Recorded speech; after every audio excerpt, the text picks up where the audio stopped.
Good morning, Minister of State, distinguished guests, ladies and gentlemen. Welcome to the webinar on scams, Scaminar, the fight against scams. This inaugural national webinar carries the theme of uniting enterprises, organizations, and individuals in countering scams. It is led by the Home Team Behavioural Sciences Centre, Ministry of Home Affairs, with support from the Office of Chief Psychologist and the Singapore Police Force. My name is Stephanie, and I'm a forensic psychologist at the Home Team Behavioural Sciences Centre, Ministry of Home Affairs. We are gathered here today to exchange views from our banks, digital platforms, e-commerce platforms, telcos, institutions, behavioural sciences community, and members of public on how we can tackle the increasing prevalence of scams together. In this 3.5-hour webinar, we will get to hear from several distinguished agencies and industries on the anti-scam initiatives and their partnership efforts with our community and our law enforcement. We will get to learn about the present scam situation, the insidious nature of scams, and what we can expect for tomorrow's scam landscape. Join us also in our forum discussions as we go in depth to discuss the dynamics of scam intervention and the role that each one of us can play in to protect our community and our loved ones against scams. Throughout this webinar, do post your questions through our Pigeonhole platform by scanning the QR code. Your questions may be answered during the forum discussion. At the same time, please remember to be respectful in your comments and your questions. Should you have any administrative or technical matters, please message via Zoom chat to ask our assistants. Let us start today's event by inviting our guest of honor, Mr. Desmond Tan, Minister of State, Ministry of Home Affairs, and Ministry of Sustainability and the Environment, to deliver his welcome address. Minister of State, please.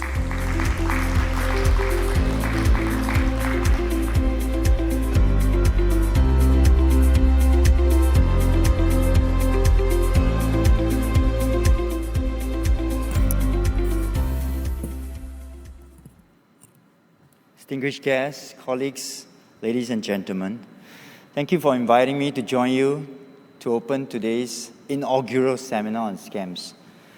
You know, scams are a big problem today, not just locally, but also around the world. And in Singapore itself, between 2016 and 2020, the number of scams reported to the police have increased threefold, from around 5,400 to about 16,000 cases recently. In 2020, scams accounted for 42% of all crime cases in Singapore, and with the losses estimated about 265 million Singapore dollars. Besides financial losses, we all know the emotional trauma and the consequences of being scammed can be very serious. For example, in my community work, we often come across victims of our residents who share about how they become affected and depressed after losing tens of thousands of dollars to scam. Last year, MHA's Home Team Behavioural Sciences Centre, or HTBSC, conducted a national prevalence survey on scams. It was found that actually the majority of the respondents, approximately 6 in 10, had encountered scams in one way or another in the past 1 year, indicating that actually there is a high prevalence of scam in Singapore. Now, of these respondents, approximately 7 in 100 had actually fallen victims before. And contrary to popular belief, it is not just the elderly that are vulnerable to scams. In fact, survey respondents between the age 20 to 39 made up almost half of the scam victims, although they accounted for only about 1/3 of the total respondents.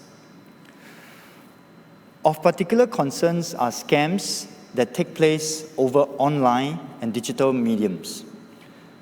While digitalization has changed the way we live, we work, and interact with one another, and have given us a lot more conveniences online. However, we may not possess good cyber knowledge to adequately protect ourselves online, and as a result, may be at risk of falling victim to scams. And our surveys showed two behavioral traits. First, it shows that the victims of scam displayed high usage of digital services, such as engaging in frequent shopping, social media interactions, as well as streaming of media online. The other trait is that victims of scams were found to engage in more risky online activities, such as frequent downloading of unknown files and making impulsive transactions online. The use of digital technology in itself is not dangerous or a bad thing. However, the proliferation of technology, coupled with the lack of safe cyber hygiene habits and the limited knowledge on the scam tactics, may increase our vulnerability and our risk to scams. So what can we do? I think we need to take a collective, multi-pronged approach to fight scams. Government agencies, industries, and the community, we all have to work together closely to counter scams that is evolving very quickly, more effectively. Since 2020, the government has set up the Inter-Ministry Committee on Scams, or IMCS, which I chair. The IMCS leverages expert knowledge and resources from different government agencies, such as the Ministry of Home Affairs, Singapore Police Force, Ministry of Communications and Information, and the Ministry of Trade and Industry, as well as the Monetary Authority of Singapore, to coordinate and to synchronize the government's response and efforts in anti-scam. And our efforts and our work focuses on 4 key areas.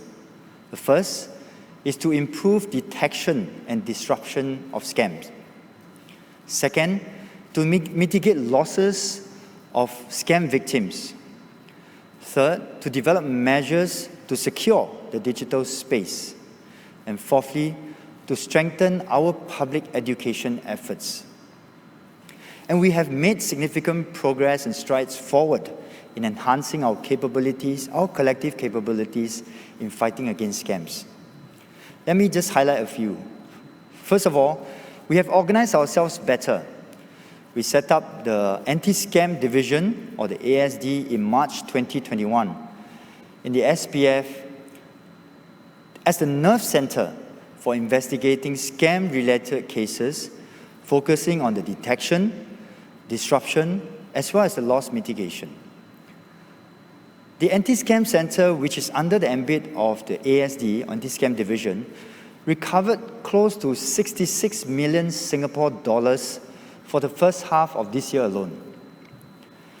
As many scams involve overseas syndicates, actually ASD have also been working very closely with foreign law enforcement. For example, in June 2021, through strong information sharing and collaboration by ASD, 6 transnational syndicates perpetrating job scams, internet love scams, and China official impersonation scams were busted by the Royal Malaysian Police, the Hong Kong Police Force, and the Taiwan Police. Second, we have also strengthened and enhanced our laws. For example, we have introduced the Payment Services Act, which makes it easier to prosecute money mules who assist scammers in transferring the proceeds of their crimes. And we will continue to strengthen and look at legislative levers to secure our digital space in the fight against scams. Third, we have tapped on technology to prevent scams. For example, the Scam Shield application, which I hope most of us here have downloaded, was developed by the GovTech, the Police Force, as well as the National Crime Prevention Center. It was launched in November 2020, and it uses artificial intelligence to identify as well as to filter scam messages and block phone calls. Since its launch in November last year, Scam Shield has been downloaded over 200,000 times. About 1.4 SMSs have been reported, and around 8,600 suspected scam calls have been blocked. Scam Shield is currently available in the iOS version, but we're working to launch the Android version in the near future. Fourth, we have strengthened public education efforts as an informed public is our best defense against scams. In partnership with the NCPC, the government has focused our outreach efforts towards public education on potential scam indicators. The latest scam campaign, titled Spot the Signs, Stop the Crimes, aims to educate members of the public on how to spot the telltale signs of various scams through sharing of scammers' tactics. And with scammers' tactics constantly evolving, these efforts by MHA, by NCPC and the police are important to keep the public abreast of developments and the evolution of the scam tactics. The second group that plays an important role in our fight against scams is our industry partners and stakeholders. We work closely with the industry partners such as the telcos, the banks, the social media platforms, and e-commerce platforms to protect our people against scams. Our banks are important players in preventing and disrupting scams because of their nexus with financial transactions and their ability to weed out suspicious transactions quickly. Together with the Association of Banks in Singapore, or ABS, we have rolled out several initiatives to combat scams.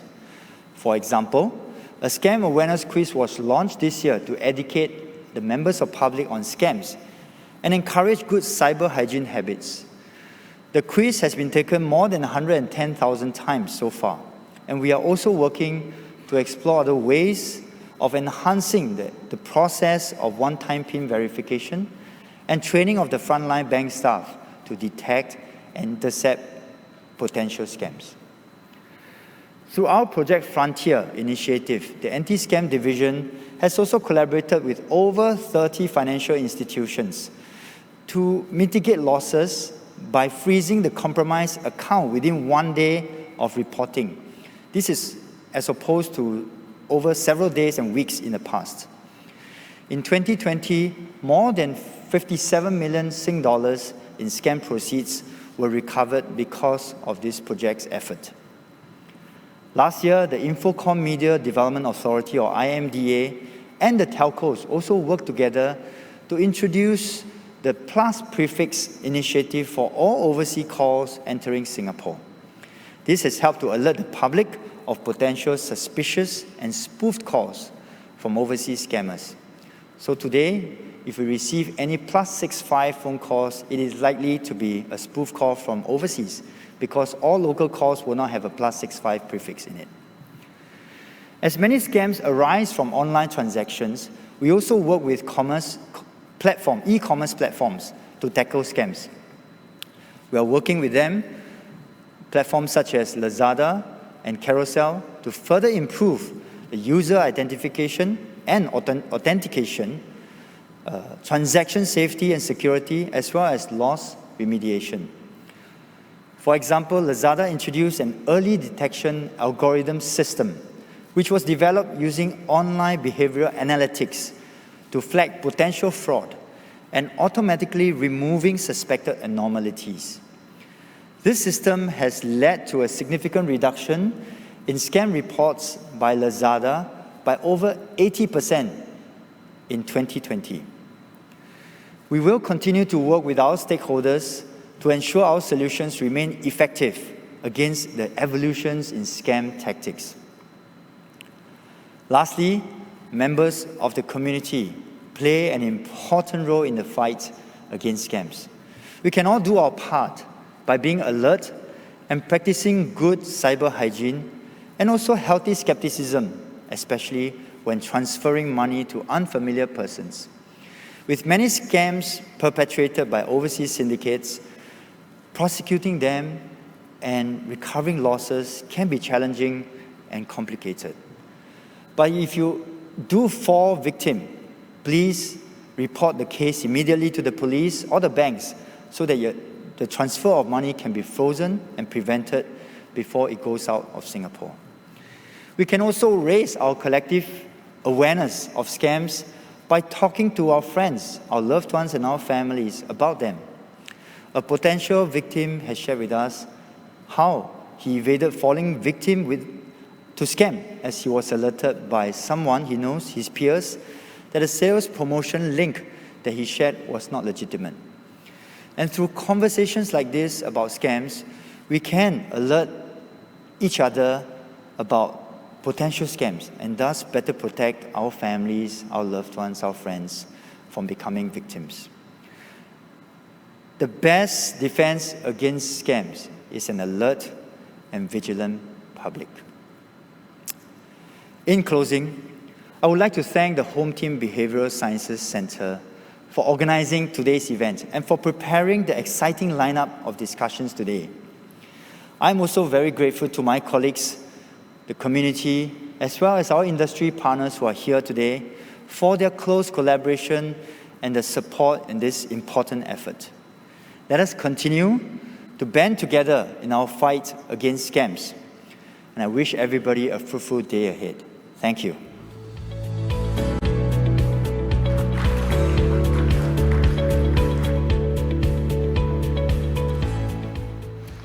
Thank you, Minister of State. It is now my honor to invite our first presenter, Mr. Kwa Chun Jin.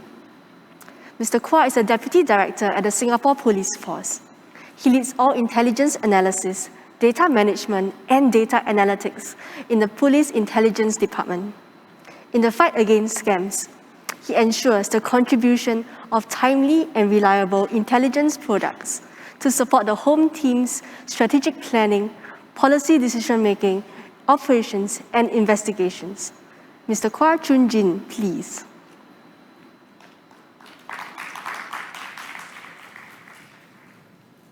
Good morning to all. I'm here to share with everyone about the scam landscape that we are facing today.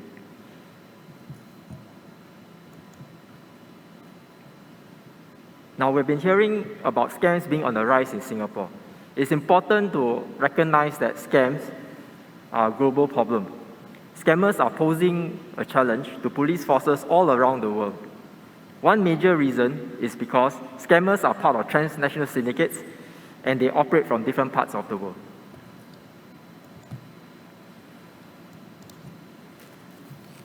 It is in this context that we continue to see a high number of scam reports in Singapore last year. Compared to 2019, there was an increase of more than 6,000 cases. However, these figures do not fully reflect the severity of the situation. There are likely to be more victims who might not have made police reports. I'm sure the big question on our mind would be this: why have scams been on the rise?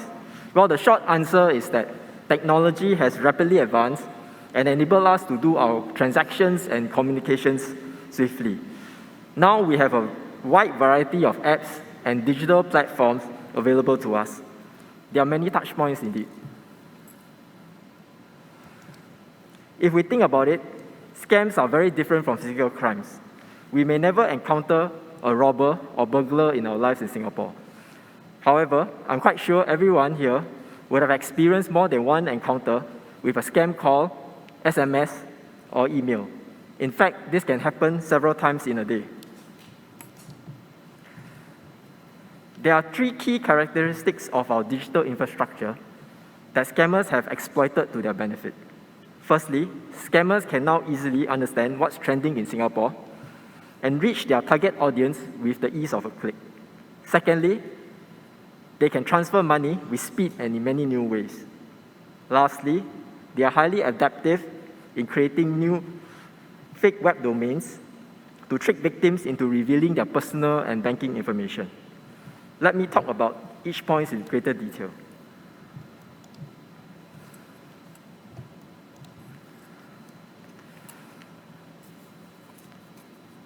Firstly, scammers might be operating from overseas, but they understand our local trends very well.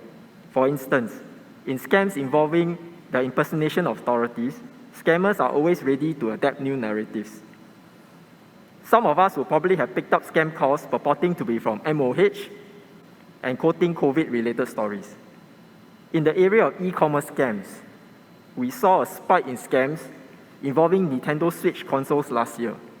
This was due to online gaming becoming popular during the circuit breaker period. With a good understanding of what's trending here, scammers are exploiting a wide range of platforms to reach out to the local audience. They are reaching out via social media, chat apps, and dating platforms. In particular, we have seen scammers pushing out advertisements on social media platforms that you can see on the screen. They are adopting digital marketing tactics to ensure their fake advertisements are targeting our local consumers. More often than not, victims are led to phishing pages after they click on these advertisements. Secondly, with the digitalization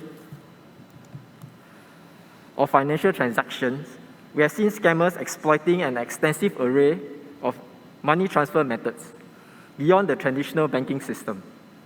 These include e-wallets, gaming-related credits, cryptocurrencies, or even gift cards.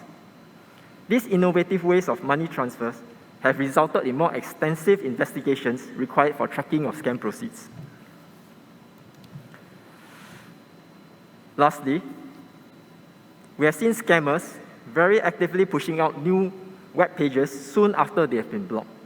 In the recent spate of job scam cases, victims were duped into downloading apps and performing tasks for commission. While the links were taken down after the police reports were lodged, the scammers quickly put up new ones to replace them.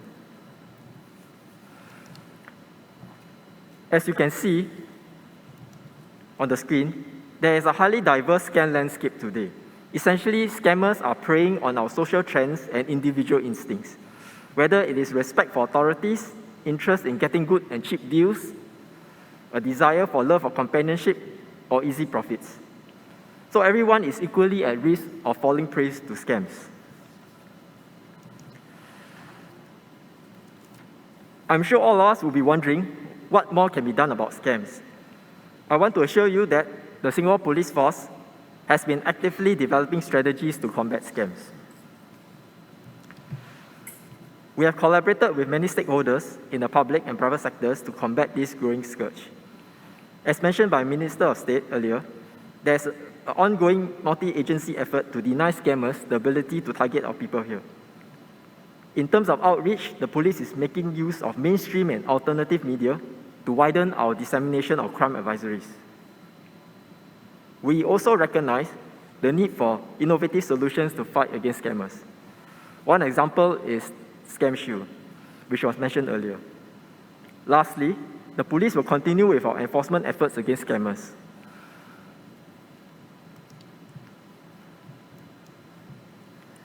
My colleague, Ms. Eileen Yap, from the Commercial Affairs Department, will be sharing more on this later. Despite these efforts, let me emphasize that the fight against scams will not be an easy one. SPF certainly cannot do it alone. As all of us must move from being aware of scams to taking preventive actions in our daily routines. As an individual, you have a responsibility to be aware of online deals that are too attractive or online jobs that offer you a quick buck. As a family member, you can help educate your loved ones about scams or assist the less tech-savvy ones to fortify their handphone security. As an employee, you can help remind your colleagues not to click on any unknown links or open suspicious emails.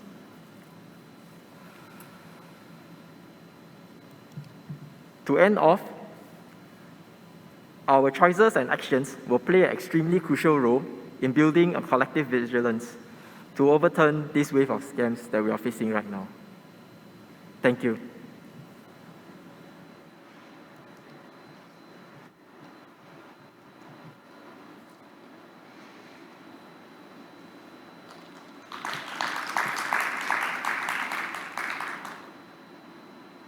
Thank you, Mr. Kwa. Next, we have our second presenter, Ms. Caroline. Ms. Caroline is a principal psychologist at the Police Psychological Services Department. She supports police operations, investigations, and intelligence through offender and offense research and profiling. Scams are ever evolving, and she will be sharing on how people fall victim to scams and scam prevention tips. Unfortunately, today she cannot be with us. However, here is her recording. Please enjoy. Good morning, everyone. My name is Carolyn. I'm a principal psychologist from the Operations and Forensic Psychology Division, Police Psychological Services Department, SPF. I'm here today to share with you on the psychological factors of why people fall prey to scams. Now, just to start saying that the views here are my own and they are intended to provide insights into this subject matter. And please do not reproduce or store electronically without any permission from Police Psychological Services Department, SPF. Now, we all know that scams are pervasive. Okay, we have seen the news reports on the top 3 scam types of concern, on the top 10 scams and how much money was lost. More than 200 million was lost in the top 10 scams last year. So we know that they are pervasive and evolving. And scams always make use of the current issues because that is of people's interest, okay, or the current context like COVID, for example, to groom victims into falling prey for scams. And scammers will make use of the cognitive processes that are inherent in most of us to induce us to fall prey to scams, because these cognitive processes are inherent throughout everyone. Now, the intent of today's sharing is to facilitate understanding of how people fall prey to scams and some of the tips on scam prevention, then how to keep ourselves safe from scams. The scope of today's presentation will be the psychological factors that influence people in falling prey for scams. And to do that, we need to think about how we process information and how we make decisions. Again, to that end, we will talk about the elaboration likelihood model and the persuasion techniques that scammers would use to persuade people to fall into scams. And we will then also talk about some tips in scam prevention and how we can keep ourselves safe from scams. So how then do we make decisions? Let's think about the information processing that is done in decision making. This is the ELM, elaboration likelihood model, and this model posits that we think about information in 2 routes, the central route and the peripheral, more emotive kind of route. In the central route of thinking, okay, this is a more logical, fact-based, empirically driven kind of thinking process. So for example, if you were buying a house, okay, this is the kind of thinking process you would engage in, where you will think about, how much money does it cost? What's the bank loan? Can I sell the house in 5 years? Is it sellable? Is it a good location? That kind of thing. Okay. And so if you think about it, you have a high motivation and ability to think about the message. You do a lot of deep processing focused on the facts, information, and it leads to lasting change, because if somebody asks you, hey, why do you buy this house? You'll be able to tell them, all these factors and the price and so on. But what scammers do is that they try to force us into thinking in a peripheral route.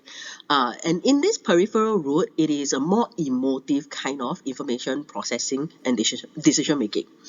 Okay, so in this sense, for example, if you were to buy a handphone, okay, you will probably buy a handphone because, you've always used this handphone model, that you like the handphone color.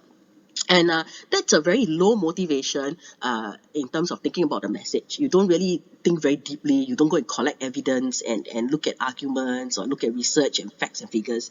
Okay, and it's a bit more superficial, more emotive kind of processing. I've always used this type of handphone. The celebrity I like endorses this handphone, and it leads to a temporary change because, if somebody said, hey, another handphone looks very good, you might just change your handphone quite quickly. And so that's what the scammers want us to do. If we think in a more peripheral, emotive route, we are not thinking very deeply about the message that they are telling us. And then we tend to comply. So how do scammers get us to comply about things in a more emotive peripheral way? Okay, and they would use the compliance techniques or principles of social influence. So these persuasion principles or compliance principles, okay, consist of 6 types: commitment and consistency or behavioral commitment, authority, reciprocity, liking, social proof, and scarcity. I'll explain this in terms of the different types of scams. Okay, so the idea of authority as one of the persuasion principles. The idea of authority is very inherent in all of us. Since we were children, we were told to obey our parents. With students, we're told to obey our teachers. So if somebody in authority tells us to do something, we naturally don't really question what is the request, and we just obey. So, for example, in loan scams, where you see, loan scammers will send documents, okay, with fake or spoof official logos, like fake MAS logos, like you see here in the letter.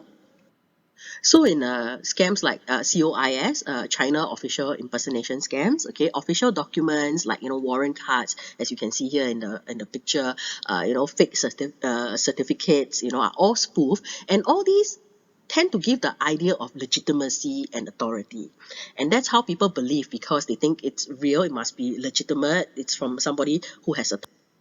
The next persuasion principle, social proof, okay, is the idea that when we don't know what to do, we look towards others, we look towards the testimony or review of others, and we will do accordingly.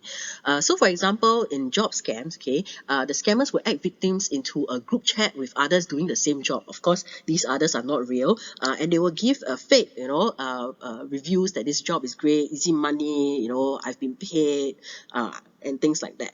And so that makes it more real, and therefore victims fall prey.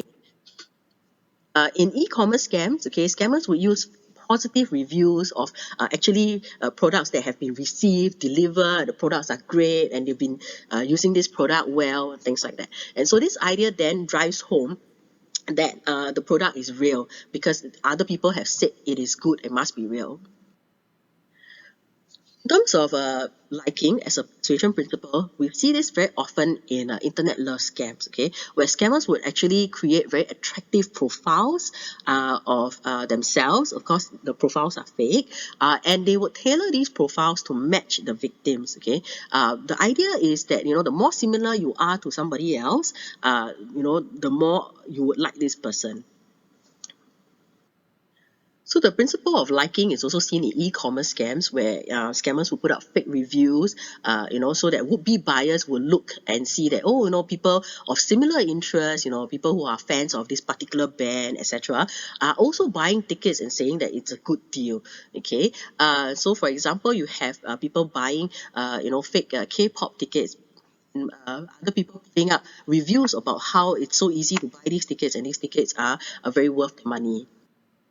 So the idea of reciprocity as a persuasion principle is where somebody does something positive or nice for you, you will want to do something positive back for the other person.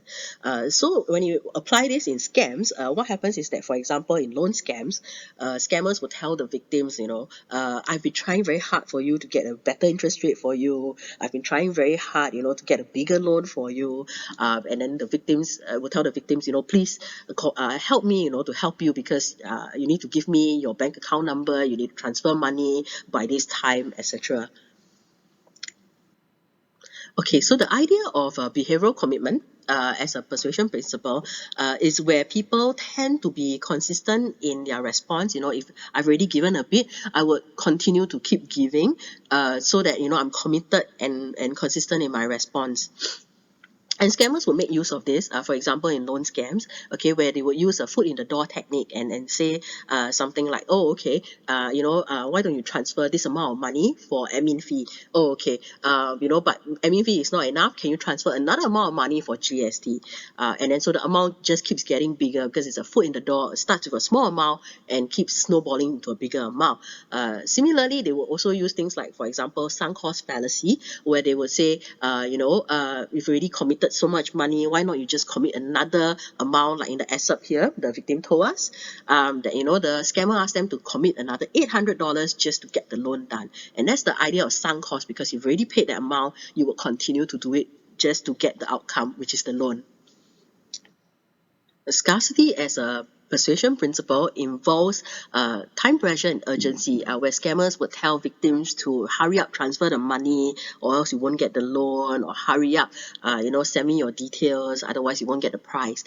This is often used in things like social media impersonation scams or COVID-related scams, where the scammers would tell them that, you really need to give me your personal details in order to claim the relief, or you need to send me your OTP in order for me to help you get a cash voucher or lucky draw prize. Now, as we can see, scammers are very sophisticated. They use a number of persuasion techniques to get victims to think about things in a very emotive, peripheral route of information processing. So how then can we help ourselves, to stay safe from scams? Okay, so some tips that we can help ourselves to prevent ourselves from falling into scams is by really taking a step back, because we are thinking about things in a very emotive, peripheral way. We take a step back, what we call a cognitive break. Okay, we put down the phone when the scammer is calling us, or we step away from the computer if we're buying something, and we just step back and think about what we are doing and is it a rational choice. Compared with the evidence that we have, compared with the research that we might do independently online. Another way is to verify with the agency or platform or person. If the bank sends you an SMS, don't click on the link. Call the bank itself and say, did you send me an SMS and what is this about? Okay, so make an independent verification. Another way is to really consult with an independent third party. A lot of times we have people who have been prey to internet love scams, and they would talk to their friends and family who would say, this sounds very strange, there are a lot of red flags, and these friends and family help them to identify these red flags. And the last thing is to really be very up to date about scams and how it happens. Things like Spot the Signs and Stop the Crime by NCPC is a good way to keep yourself updated on the different kinds of scams and the red flags that they might bring up.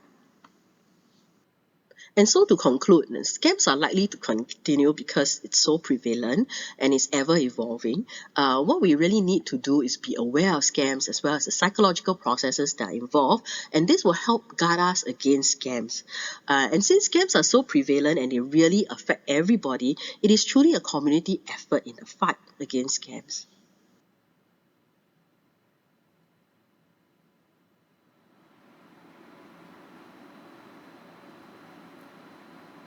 Thank you, Caroline. Those were useful tips. Our third presenter is a valued industry partner. Mr. Richard So is an anti-scams task force member at the Association of Banks in Singapore. He is concurrently the group head of integrated fraud management at the United Overseas Bank. Combating scams is a community effort, and we are glad to have the banks collaborating with law enforcement as well as investing in technology to fight scammers. Mr. Richard So, please. Good morning, Minister, Dr. Majid, fellow speaker, panelists, ladies and gentlemen. I'm Richard, Group Head of Integrated Fraud Management, UOB. On behalf of ABS, I'll be sharing the anti-scam initiative in banks.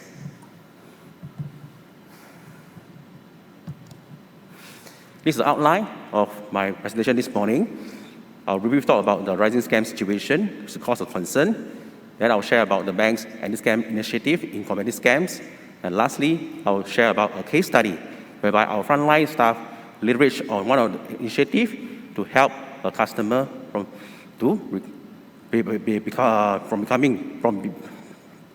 her not to become a scam to an internet scam.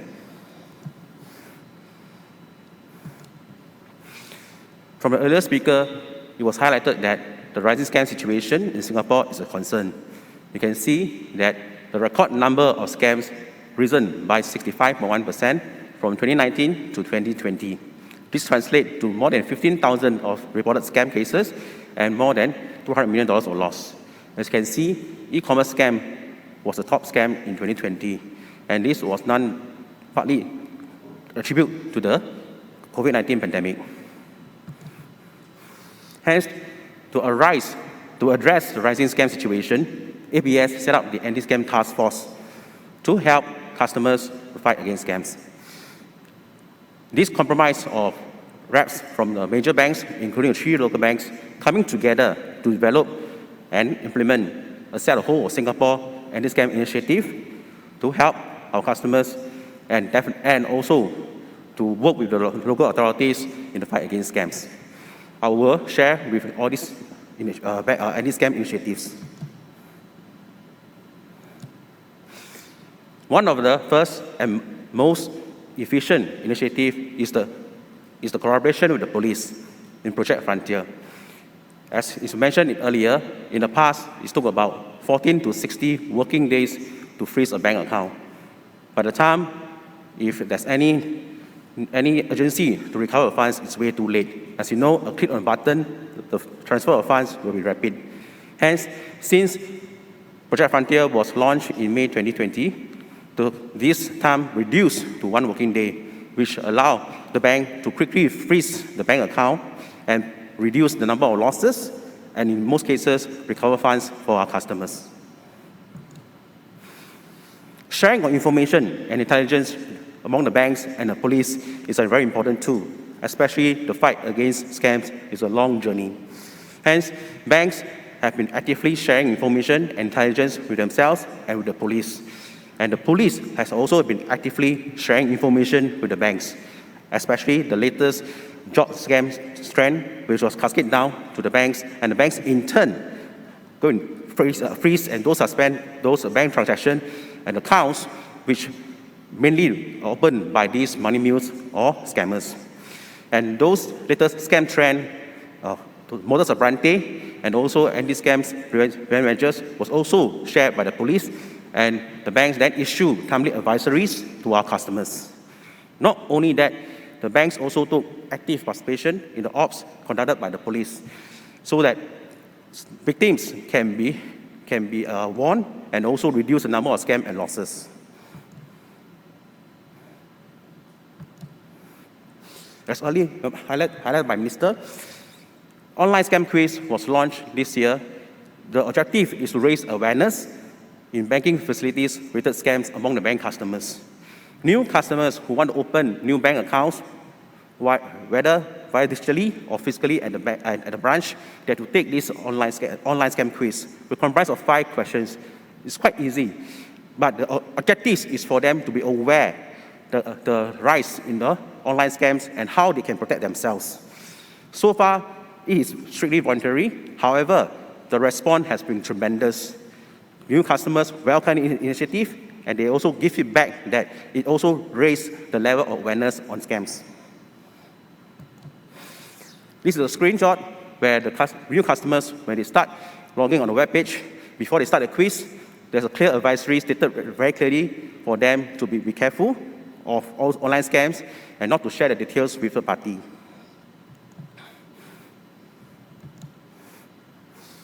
Besides combating scams by law enforcement, education is also very important. Customers need to be reminded and also to be equipped with the latest knowledge on scam prevention. So one initiative, the bank do is to support the NCPC to not share OTP campaign, okay? And that by inserting a link in the bank website and EDM to direct them to the scam alert website so that they can learn more about do not share OTP and the dangers and the consequences. Scammers will target the customers and try to persuade them by sharing the OTPs. Once they did that, they will then withdraw funds from their accounts. And by the time you want to recover, it may be too late. Hence, it is vital that customers do not share the OTP with third party, even they claim to be bank staff or government officials. Always call the bank or police for further clarification. Banks also do one step forward. They also display those NCPC posters and those standees provided by the police prominently at the bank branches. So collectively, when customers, they go to the branch, they are also reminded, okay, of those online scams, and if there's any clarification, they can call the police or the bank staff. Some banks also take a further step by releasing those videos with creative contents. For example, DBS share or engage Mr. Brown to talk about do not give away their OTP and also not to become a money mule. The feedback on the video has been very, very positive. Educating customers is one thing, but educating the frontline staff who deal with customers on a daily basis is also important, as highlighted by Minister earlier. Before COVID, banks have been engaging the police, especially the anti-scam center, to teach, to guide the frontline staff on the latest scam trend. And although the modus operandi, what the bank staff should do when they encounter such a scam or when they spot those customers potentially to be a scam victims. So as you can see that there are also very good takeaway from the bank staff that can equip the latest knowledge so that they can better serve the customers and remind those potential victims not to proceed with the foreign transaction to the scammers. One of the latest initiatives between UOB and the ASC was the SPOT framework. One feedback that we get from our frontline staff that they are not investigators, they may not know the question to pose to those potential scam victims at the branches. So what happens is that we collaborate with Anti-Scam Center, develop a checklist of questions known as SPOT framework. SPOT also stands for S stands for sense, P, proactively, O, observe, and T, take action or inform. Later, I'll elaborate this through a case study. So this checklist of questions is to arm our frontline staff to ask those right questions to the customer in various scam scheme scenario. For example, internet love scam, loan scam, investment scam. So with the SPOT framework, our colleagues can be better spot those possible scam scenario and prevent our customers from becoming the next scam victims. This is a case study. In fact, it happened early this year. The SPOT framework was developed in April. So immediately it was put into good use. In May this year, one female elderly customer came to one of UOB branch and demanded to transfer almost all her funds to a foreign bank account. Our male bank colleague noticed that and asked her why she wanted to transfer so much money. She was reluctant to share the details, and she appeared to be flustered when filling up the bank transfer form. And she insists to transfer the fund. Then this male bank colleague then engaged a female bank colleague to talk to her. Hopefully that woman, talking to woman, can let her guard down. And true enough, she shared a bit more. She said that she knew this foreign boyfriend via Facebook, and they got close to each other, but they never met in person. She also revealed to her boyfriend that she just received a large sum of insurance payout due to her medical condition. Her boyfriend knew about this and asked her whether he can borrow a loan from her and transfer this insurance payout to her, just to prove that she loved him. So, blind in love, the female customer agreed. That's the reason, but she didn't know how to use the internet banking. So her boyfriend instructed her to go to the branch to do the transfer herself. And saying that these are the red flags sign of a potential internet scam, the bank staff then persuaded her not to proceed and quickly escalate the incident to my team. We did a quick review and found that for all her past transaction history, she never transferred this sum of money before, and let alone to a foreign bank account which she never interacted before. Saying something is wrong, we then activate Anti-Scam Center police officer, and credit to them, they arrived very shortly at the branch, persuaded the customer, look at those communication between the scammer and her, and when the police officer took over and said, look, I'm a police officer, I want to talk to you, the boyfriend immediately closed the account. So it's very clear cut that this is a little scam. So the customer decided to cancel the transfer and thank the police, thank the ASC and the bank for helping her.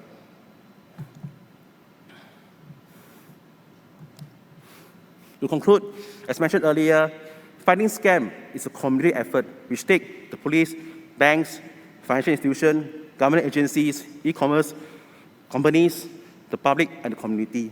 All of us have a role to play. We need to keep our payment ecosystem safe and secure and say no to the scammers. All of us must remember that the scammers will attack any one of us. No one is spared from the scammers' effort.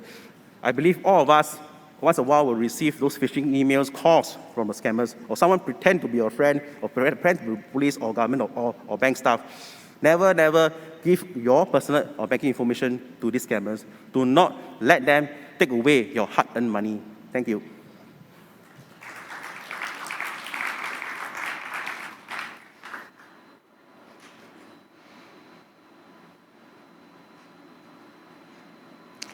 Thank you, Mr. So. Our next presenter has been with the Singapore Police Force for 21 years. She set up the SPF Anti-Scam Center in 2019 and the Anti-Scam Division in March this year. She is Deputy Assistant Commissioner Eileen Yap, Assistant Director of the Anti-Scam Division of the Singapore Police Force, and she has been involved in disrupting scammer operations mitigating victim losses, and strengthening anti-scam enforcement. DAC Eileen Yap, please.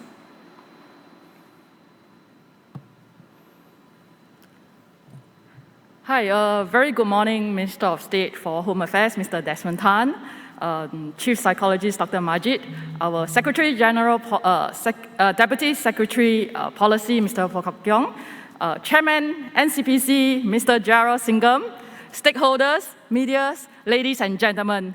So they are my bosses, I better greet properly, yeah? I'm Eileen, I'm from the Singapore Police Force. I'm a police officer, a law enforcer, and a scam fighter. So I'm sure the scammers out there are watching me right now. All right, this morning, I'll be sharing with you how the Singapore Police Force strengthened our domestic enforcement of scams. And I hope that by the end of my presentation, all of you can be convinced that you have a part to play in the fight against scams. This is because fighting scams is a community effort. Now, these are our SPF anti-scam strategies. We adopt the 6I approach. Why 6 I's? Well, that's partly because we believe that everything starts with the letter I. So they stand for information processing, intervention, investigation, innovation and initiative, inculcation, international cooperation, and international cooperation. Well, the Singapore Police Force set up the Anti-Scam Center in June 2019 to disrupt the scammers' operation and to mitigate the victims' losses. In March this year, we set up the Anti-Scam Division, whereby we consolidate all the scam fighting units in the Commercial Affairs Department so that we can have a unified and coordinated approach in the fight against scams. Now, the first I on information processing. So it involves a lot of data analytics and proper classification of cases. We have a lot of data to collect every day. And for your information, there are 30 over scam typologies in Singapore. At the Anti-Scam Center, we develop and employ scam management system to help us track our intervention effort. And we also devise dashboards using Tableau and leverages on technology, such as robotic process automation, to manage the voluminous production order. I'll give you one example. So last year, during the circuit breaker, right, a lot of us are working from home, indulging in home-based learning and home-based entertainment. So for one reason or another, a lot of people are looking for Nintendo Switch. And there was this particular scammer who has only one Nintendo Switch, but he has managed to successfully con 137 victims. What we did was we used data visualization software to connect all these cases together using common identifiers such as bank accounts, online monikers, as well as handphone numbers. Now, this is our dashboard. So when we were first set up in June 2019 to December, the Anti-Scam Center managed to seize 3.7 million. This was already very remarkable for Singapore because it's about 35% of the amount recovered based on the reports that is referred to the Anti-Scam Center. Then in 2020, we up it by seizing 57.6 million. This is another great breakthrough. And just the first half of this year alone, we have already seized 66 million. Well, we have done well in terms of recovery, but this is really a concern. Right, it means that more victims are being scammed. Now, next on intervention, the second I. Generally, scammers thrive on three main things. Bank accounts that belong to money mules who are oblivious that they are helping the scammers to perpetrate scams by doing all these bank transfers or relinquishing their bank accounts to the scammers. 2, prepaid SIM cards that are pre-registered by all these errant handphone shop dealers who use stolen foreigners' identity, right, to register all these prepaid cards for the criminal syndicates. 3, online monikers that change very regularly, right. So we always believe that since we cannot eradicate the scam problems because scammers are generally based overseas, right? So we must constantly disrupt their operation by increasing their operating costs. We terminated more than 2,500 phone lines and reported more than 21,000 WhatsApp accounts to Facebook over the past 2 years. we have frozen more than 17 bank accounts and recovered a total of 127 million. And we have also removed more than 3,400 suspicious online monikers. Now, this is an operation, we call it Operation Awakenings, that we conduct in January and July this year. So this is targeted at investment and fake gambling platform scams. What we did was, we go through all the police reports on investment scams as well as fake gambling platform scams. Thereafter, we retrieve the bank statements. Then we try to find out who are the people who are putting money into all these scam-tainted bank accounts. We work with the 6 banks in Singapore: DBS, OCBC, UOB, Standard Chartered, Citibank, and HSBC. What we did was we get them to be stationed at our anti-scam center. Then we do real-life intervention. They will help us churn out all the particulars of all these victims. Then they will pass the information to our anti-scam center officers. We do the proactive calling. So what's most powerful about this operation is that we alert the victims even before they realize that they have been scammed. In the 2 operations, we have called up more than 350 victims. And at the same time, during the ops, we also called up and investigated against more than 140 money mules. Now, this is a graphic of pictures of our stakeholders stationing at our anti-scam center. Now, for victims who are really unconvinced over the phone, what we did was we worked very closely with our community policing officer. We got them to do a face-to-face engagement. And when it fails, our anti-scam center officer will also go down to their house to try to engage them. So you can see the amount of effort, the resources that we have poured in really just to help people. Investigation and intelligence, third eye. Now, since our setup, we have also been constantly doing bi-weekly operation. So sometimes you see in the papers, we brought back 200 to 300 people every bi-weekly.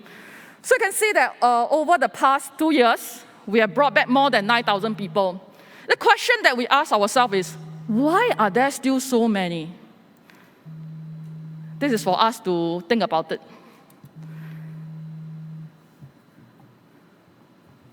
Now, next on investigation. So earlier I mentioned that one of the ways that the scammers thrive in their business is through the registration of prepaid cards, right? Using fraudulent foreigners' identity. So in August 2020, we conducted a very big island-wide operation that is targeted at 16 errant handphone shops. What happened was during the operation, we brought back 8 people, arrested 8 people, and brought back 21 other subjects for fraudulently registering prepaid cards using particulars of unsuspecting customers or foreigners who have not even entered Singapore. Now, job scam is really indeed a concern. We spotted this trend sometime in mid-May. So earlier, Caroline and Chunjin has also mentioned it has increased by probably 1,000% compared to last year. Now, in this kind of scam, what happens is usually victim will receive a WhatsApp or SMS. Thereafter, they will be told that in order to get this part-time job, it can be Lazada affiliated program or Shopee affiliated program, but actually Lazada and Shopee doesn't have such programs. So what they did was they get the victims to add themselves in the WhatsApp chat, and their job is really to purchase merchandise to jack up the sales online. So the victims will then be told to download some software or click onto a link. Now, how it goes is the victim will pay $100, immediately they get $110 in return. Then they pay $200, they will get $220. Yes, they got the job. And what happened is the victim will be asked to pay more and more. Very sadly, the average amount nowadays is about $40,000. You know, sometimes you don't have enough money, that's why you engage all this part-time job, right? But just last week, there was one victim who paid $192,000.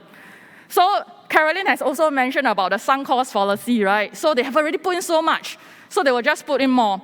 And once you put in more, they will tell you that in order to take out your money, you have to fulfill 60 orders. Usually it's 60 orders, or they will turn evasive. Very much of a concern. Now, so in June this year, the Royal Malaysia Police actually busted 3 syndicates. what we did was we worked very closely with them by providing them with evidence to substantiate their case. At the same time, we also conducted operation with the Hong Kong police force, where they arrested 14, and in Singapore, we arrested and investigated 27. The cases did drop down after these operations in June, but apparently it has gone up again. Now, next on initiatives, right? What happened was before the setup of our anti-scam center, the banks generally take 14 to 60 days just to freeze a bank account or provide the bank statements to Singapore Police Force. So when we were first set up, we engaged the 3 banks, bigger banks in Singapore, DBS, OCBC, and UOB.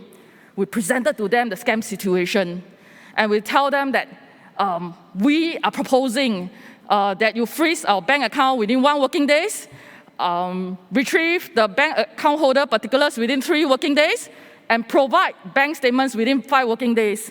We were just trying our luck. I remember I was telling my officers, they won't agree one.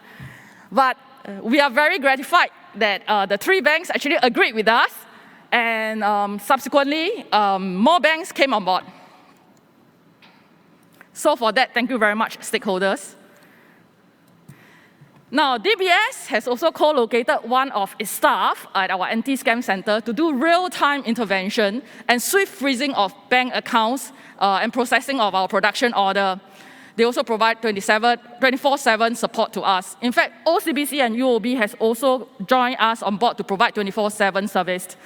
At the same time, we would also like to thank NCPC, the National Crime Prevention Council, for co-locating their phone operator to manage the anti-scam hotline. So this is very important because she's very close to us. She can seek advice from my anti-scam center officers as well as dish out appropriate crime advisory. Now you can see on screen the anti-scam hotline. Now earlier, Richard has also mentioned about the Project Frontier, which stands for Funds Recovery Operations and Networks Team, Inspiring Effective Resolution. So this is a very important project where we establish strong networks and partnerships with our stakeholders. It also aims to strengthen our intervention approach so that we can recover more money for our scam victim.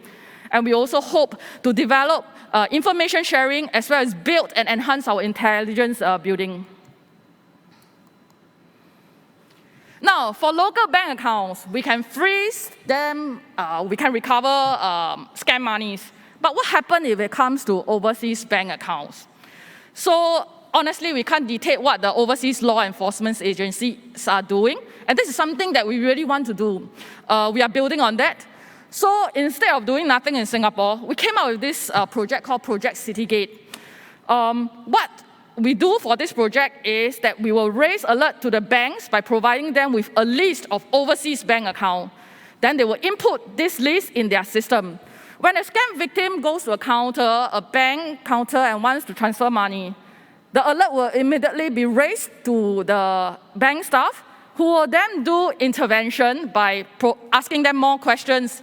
And if they fail, usually they will refer to our anti-scam center to do face-to-face engagement and intervention. Now, a very important project that is developed by GovTech. This project is called Scam Shield. Instead of hearing me now, you can download it. If you have an iPhone, this is only applicable to iPhone, please download it. The QR code is there. So I'll talk slower for you to download it now. Okay, it is actually officially launched by our Minister of State, Mr. Desmond Tan, our Chairman for NCPC, Mr. Gerald Singham, as well as our Deputy Commissioner of Police, Ma'am Florence Chua. It was launched on the 20th of November, and in this 9 months, we have actually more than 200,000 downloads already. Now, how this works is that when a scammer sends messages to your phone, it will determine, the artificial intelligence that is in this mobile app will determine if this is a scam. And thereafter, if it is, it will be sent to your junk box. Don't worry, this is not a trace together app. We are really not also tracing you or whatever. We also don't have the time to trace you, especially when you don't commit any crime, right? This is really to protect you so that you can block SMSs as well as scam calls. So I have 3 phones, 2 Android and 1 iPhone. So the iPhone received very few of such messages after I downloaded this app. And like you, I'm also looking forward to the Android version, which is coming up soon, all right? Project Combat is a new initiative that we have just recently came out with. It stands for Centralized Operational Messaging Bot Addressing Threats. Now, to combat scams, enforcement alone is really not enough. So what happened is we do a lot of sense making to sieve out who are the potential victims. Thereafter, we make phone calls to them to tell them that you are likely to have encountered job scams. Right, so from mid-May to mid-July, what happened is we have been calling them. We have caught about 800 over scam victims. But subsequently, we realized that this is really not sustainable. So we have came out with this messaging bot whereby we send SMSs using robotic process automation. Within a short period of 2 weeks, we actually reached out to about more than 600 victims. So ladies and gentlemen, if you receive a message like this on the screen, please note that this is from the Singapore Police Force Anti-Scam Center. We never ask you to transfer money. We never ask you to provide bank account particulars. We never ask you to provide particulars to us. We ask you to lodge a police report if you have transferred money to a bank account. Right, so just to take note, and hopefully you won't keep calling my public affairs department to ask if this is scam. This is not scam. But I'm very sure one of these days, the scammer will send out a message masquerading at Singapore Police Force Anti-Scam Center. But do watch out. We don't ask for your particulars, your bank details, and ask you to transfer money. We'll never do that, all right? Now, also an initiative with our online stakeholders. This is what we call the Project Scam Cases Awareness Network. So we got the major online marketplaces in Singapore, Carousel, Facebook, Lazada, Shopee, and Q10. We got them together. We do very proactive sharing of cases, development, share with them crime advisories, and there was also a lot of collaborative opportunities. Now, whenever there is an opportunity for us to do outreach, we will do so, we will accept. This is the 5th I, that is inculcation. You can see that we participate in Anti-Scam Hackathon, Crime Watch, My MoneySense, those are radio shows, TV shows. Some of the international conference, whenever there's some crime trend, we will also come out and we'll provide immediate crime advisories. International cooperation. So this is an operation that is carried out by the Interpol. This is called Operation Haichi. They generally target at voice phishing, investment, fraud, sextortion, money laundering involving illegal gambling, scams, as well as love scams. So this is our international commitment. And in April, we conducted this operation and submitted the statistics. And we were very surprised that actually Singapore topped the list. And Interpol has actually specially mentioned us in the Straits Times in May. Now do a short sharing on another public-private information sharing initiative.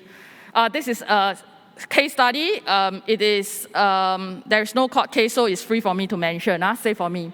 So what happened was one Saturday morning, Morgan Stanley actually contacted UOB counterpart, that is Mr. Richard So, the earlier speaker, that $5 million US dollars has been sent to Singapore.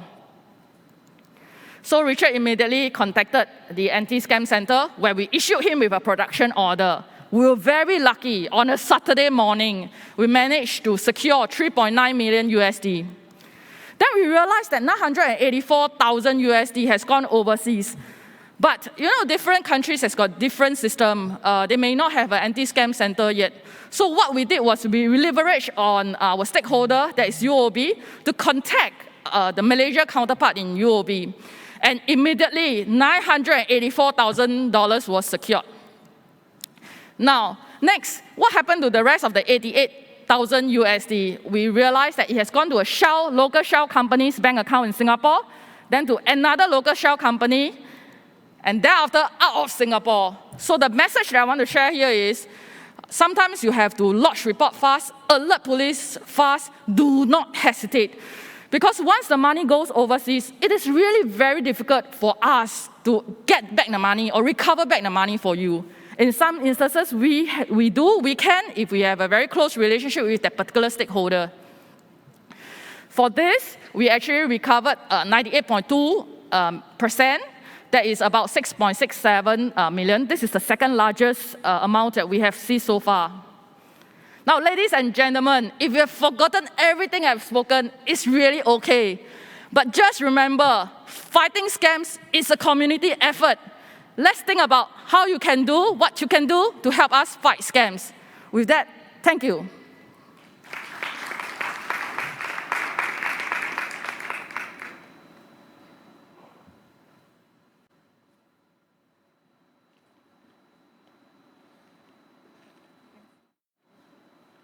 Thank you, DAC Eileen. Ladies and gentlemen, I hope you are enjoying the presentations.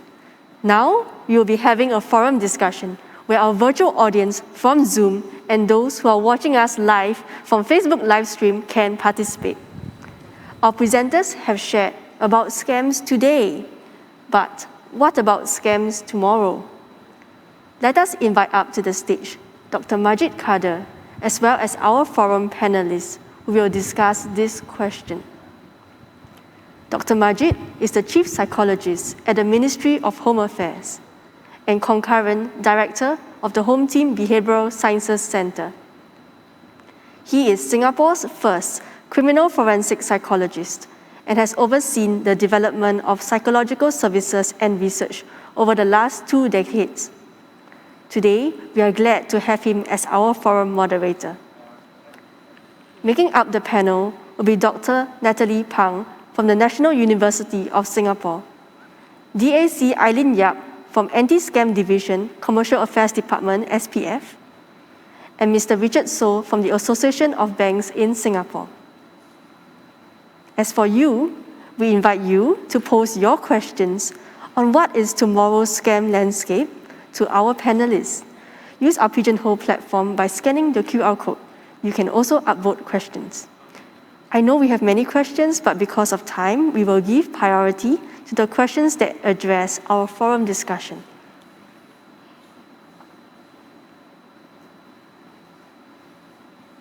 Over to you, Dr. Majid, and our esteemed panelists, please. Thank you, Stephanie. Coming after Eileen is a little bit nervous. I feel a little bit nervous because she has so much energy. But I can understand why. I think we all need to come together to fight this whole issue of scams. I just want to start off this session by saying a really big thanks to all the speakers today. And I would also like to welcome all the listeners and all the viewers who are watching from your Zoom platforms, as well as from the live streaming platforms that we have. And you can also pass the message that for those who may have missed this session, we would have recorded it and we will make it available as well. So once again, a big welcome to all the viewers and listeners. And I understand we have about 1,000 who are listening in, but not enough because we need to really spread the message. Just a couple of words as a preamble before we lead into some of the Q&A issues. It's excellent to see a whole of society kind of effort here and to have the various stakeholders present. So we have the police, we have the banks, we have the intelligence, folks from the intelligence, we have Dr. Natalie, who has joined us from the academia, NUS. It's wonderful to have Dr. Natalie, who is a good friend and a partner to the Ministry of Home Affairs. We also heard from Carolyn, who also shared a psychological perspective. Not often do we have a criminal psychologist talking about some of these issues, so it's wonderful to get that perspective and to use that perspective against when we're talking about the fight against scams. I also want to take the opportunity to welcome Dr. Natalie because we We have on the panel today, and we didn't hear earlier from here, so I'd love to hear some of her thoughts from the academic perspective. And Dr. Natalie is also from the NUS Department of Comms and New Media. So it's great to see that we can also tap on the intellectual prowess from the universities as well. But in order to get us thinking, right, I wanted to share with you some human stories because they have disturbed me quite a bit. So I wanted to share this with you and with all the viewers and listeners. So let me start first with case number 509. So this is someone who actually responded to our study and shared with us their experience. So let me quote, "Becoming a victim of crime without getting much support from my own siblings, being too ashamed to tell friends that even your own blood derides you for your stupidity, obviously nearly brings you down. Committing suicide out of shame and embarrassment becomes a real option. Until today, more than 8 years after I found out that I have been involved in a love scam, I do have times when my body reacts physically thinking about what happened to me. Having been so stupid to fall for it, not being able to get over it still stresses me every now and then, and I have to force myself to concentrate on where I am now to protect myself from harm to my health, by the stress it causes me. The feeling of bitterness will stay with me till the end of my life." So it's a very sad story. It's not just a story about money that's lost. So, unquote. Moving on to the next quotation. And these quotations, as I read them, and my colleagues, Wistine was sharing this with me, I was quite shaken up by it. So I thought I should share this with you so that you hear the stories as well. Case number 417. Quote, "I was devastated, felt like committing suicide, affected my retirement plan. I thought I was growing crazy, dare not talk to anyone because people will laugh and mock me. Felt really stupid to have trusted the person." Unquote. Next quotation, case number 1495. A quote, "I almost killed myself. I lost my property, ruined my professional reputation." Unquote. I don't know about you listening in or viewing in, but this is very disturbing to me. This could be your loved one, or it could be mine. There could be the elderly who lost their retirement savings, or young people starting out who get shaken up because they lose their sense of safety. So what I am hearing is not just financial loss. It's a loss of human dignity. Embarrassment, shame, and also, you see, they report physical responses. So the situation is very bad. It's a real challenge. And the thing is, we are one of the safest places on earth, right? And we always take pride in it, right? The police have said this for a long time. The Ministry of Home Affairs has said this for a long time. So it's a real challenge for us to see that scams are becoming a real scourge. But then we are gathered here today to figure out a whole of society kind of solution to make it better. We've already been rolling many things out. So it's not about money, it's about our people. And we are dead serious about it. So that's why we're having this Scaminar today. And the Singapore government is organized for serious fight. So you will see the next part of this section, we're going to have many of our colleagues and stakeholders talking about other elements of this fight that we're having. So it can't just be the job of the police, telcos, financial institutions, the National Crime Prevention Council alone, right? It has to be everyone. I think it's a message that all the speakers have been saying. It's about you and me. So I think as a moderator, right, I have a license today. And one of the things I want to say is, you ask yourself, have you spoken to your loved one about scams? It's a very simple and very direct question. Have you spoken to your loved ones about scams? So, just taking that as a kind of background, let me now lead into some of the questions that I hope to ask as a moderator. Let me start with Dr. Natalie first. From an academic perspective, it looks like the scams are like viruses, because just like the way the viruses, mutate, right? These scams are mutating, and I think Eileen also talked about so many versions of it, right? So we saw, mailing solicitations. We saw phishing scams, robocalls, social media. There's so many different types of scams. And people are exposed on social media because so many people are connected now. So they're coming up with new ways to scam people.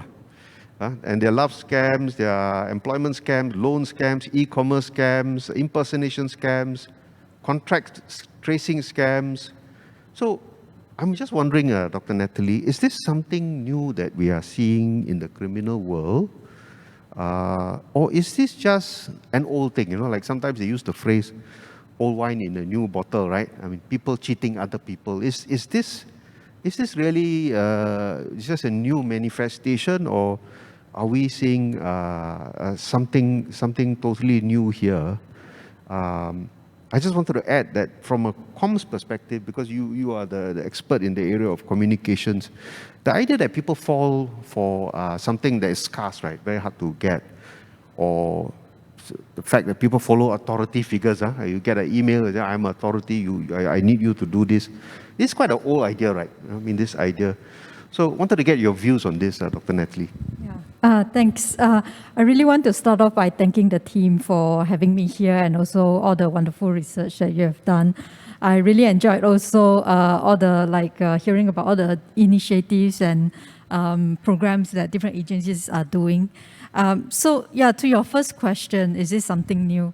I think it's a yes and no. I think what we are seeing is a bit of both.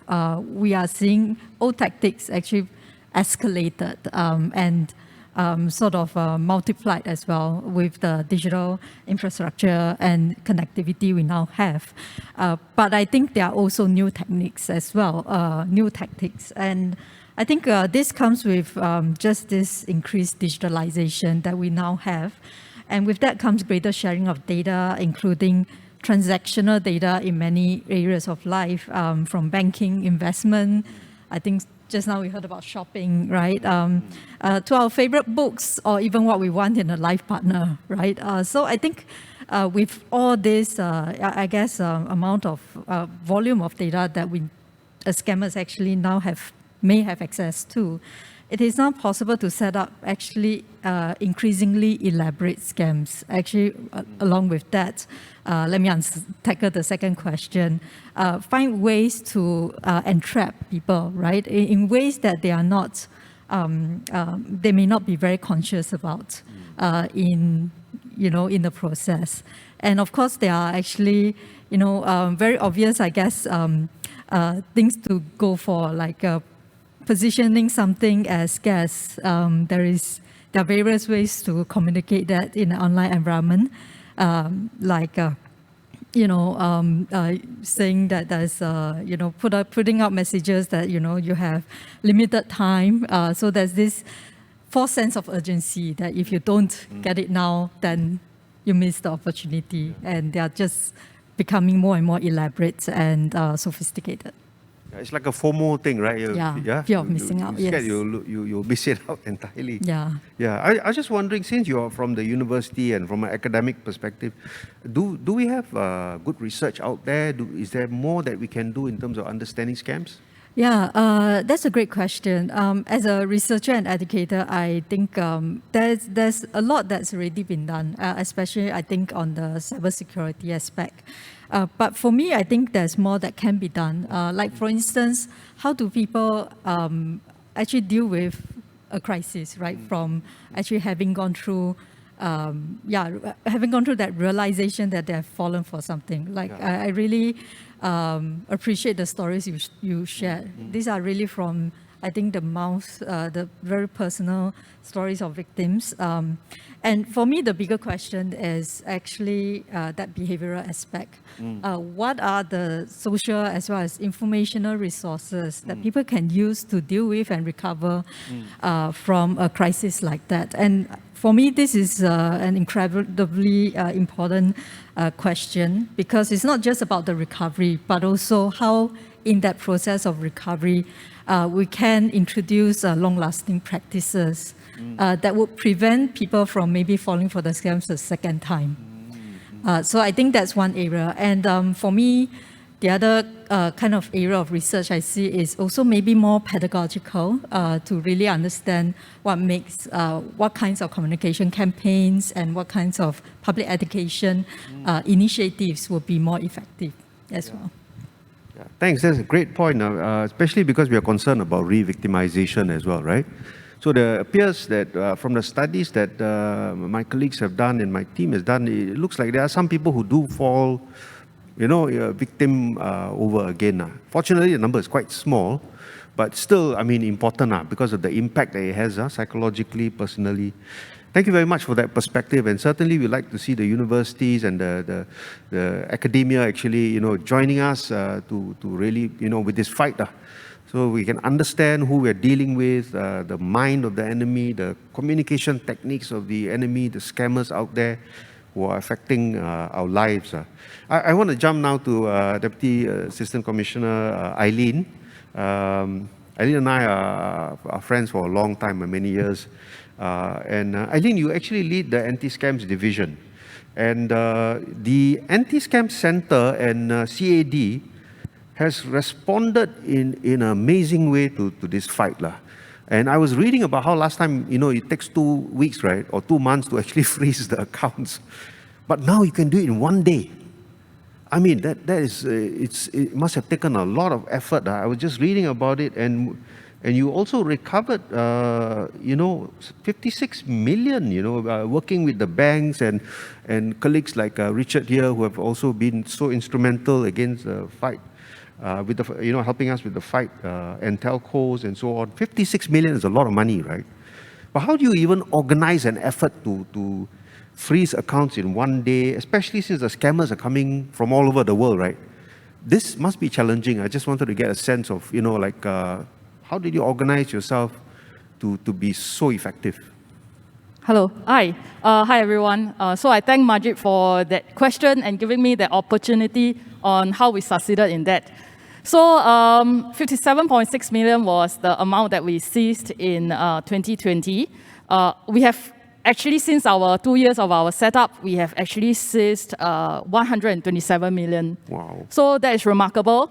And I have this to thank our stakeholders like Richard So from UOB, and our stakeholders, as the biggest is actually DBS, OCBC, and all the other banks and fintechs. We honestly cannot fight scams alone. Just doing enforcement, investigation is really not enough. So we can only succeed if there are more people who believe in this cause that is really to fight scams. Just in case you think that it is very easy to convince the stakeholders, we have got 30 over stakeholders on board. Except for the first 2 times where we presented to, the first time was DBS, OCBC, and UOB, right? The second time was a bigger stakeholder of 7 to 8 banks. The rest of the time, you can count everyone we engage one by one. And for some, we actually have to engage 3 or 4 times, presenting it to different layers of their management. So it is actually a lot of effort. But we see that there is a need for us to do it because we really need everybody to come together. And that is how we can really build up that defense and become strong. So if I have the chance now, earlier we were talking about victimization. I wanted to share this case which hits me really, really hard and last year. So I've set up the Anti-Scam Center in June 2019. But last year when we received a report, this is a very sad report. This foreigner came to Singapore to work. So by sometime in November, he sent his wife back to her hometown to deliver to the second kid. Thereafter, the following day, he brought his 9-year-old daughter to the brother-in-law's house who stayed just a few blocks away to spend Deepavali, so you know the nationality. And thereafter, he shared with the brother-in-law that he has been scammed. The brother-in-law was saying, how about you go and retrieve the laptop? Then we get all the evidence. Then I go to police together with you. This is a tech support scam. The brother-in-law waited. He didn't come back. So the brother-in-law took his daughter, to the house. And when they opened the door, they saw him hanging from the ceiling fan. So this is a very sad story. He was brought down. The pulse was really very weak. He passed away in the hospital a few hours later. So to the scammers out there, if you're watching us, I want to tell you, you not only take money, you take lives. You destroy families. Over the past few years, I believe you have really earned and profited really a lot. I think it's time to stop. All right? So the next thing is to the people who are out there, the netizens, I also want to share with you that it really hurts to read some of the negative remarks. It takes a lot of courage for the victims to really come forward and share. You know, they have lost a lot of their money. Sometimes it's their lifelong savings. And to have the courage to come forward and share their stories is actually a very, very big step forward. And it takes a lot of effort for us, the law enforcer, to convince them to come forward. And yet, sometimes when they share, we have, unfortunately, a lot of netizens engage in victim blaming. So when you do that, you are actually no less evil than the scammer because you are hurting them. So I'm pleading you and going out to you to share and hope that, you know, the netizens, please do not be so crude, right? Don't be so harsh in your comments online. Let's play our part, do a part in fighting scams.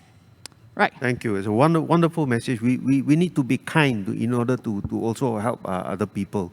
So let's stop with the harsh comments. And thank you very much, Eileen. Richard, can I just ask you a question? Again, you are also a close friend of mine for many years, and we have dealt with many joint issues together. But you are in a very important role right now, not just in UOB, but also with the ABS, the Association of Banks of Singapore. And it's wonderful to see how the banks are working very closely with the Ministry of Home Affairs and with many other financial institutions, and with ASC as well. And one case that caught my eye was one that even the FBI was very interested in. And there was one where working closely with ASC, actually, you all came together and helped to recover USD 4.91 million. So almost 6.67 million, two accounts, right? Singapore and Malaysia. Largest sum recovered at that time when I was reading the news about this. What's the role of the banks, and how does the banks come in, working closely with all of us to deal with this issue? Thank you, Dr. Majid. As was mentioned by Dr. Majid earlier, is that we knew each other for more than 10 over years. In fact, he was the one who trained me in peer counseling at MHA more than 10 or 15 years ago. Yeah. Back in CMB, I was formerly from CMB before I joined the bank in 2017. So back then, I was tasked to fight drug crimes. Now in the bank, now I'm fighting financial crimes like scams. So still contribute to the community. So yes, for that particular case, as what Dr. Majid has mentioned, okay, also highlighted by Eileen as well, I received a call on a Saturday morning. Now scammers, they will attack you at the weakest hour, or they thought that no one in the bank is working. Okay, so they will normally come after banking hours or even during the public holidays.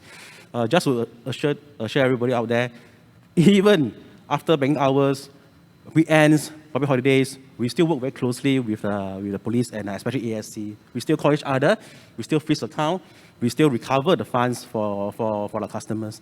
So for the fraud teams of all the various banks, I mean, you guys know who you are, okay? They have been doing a very wonderful job.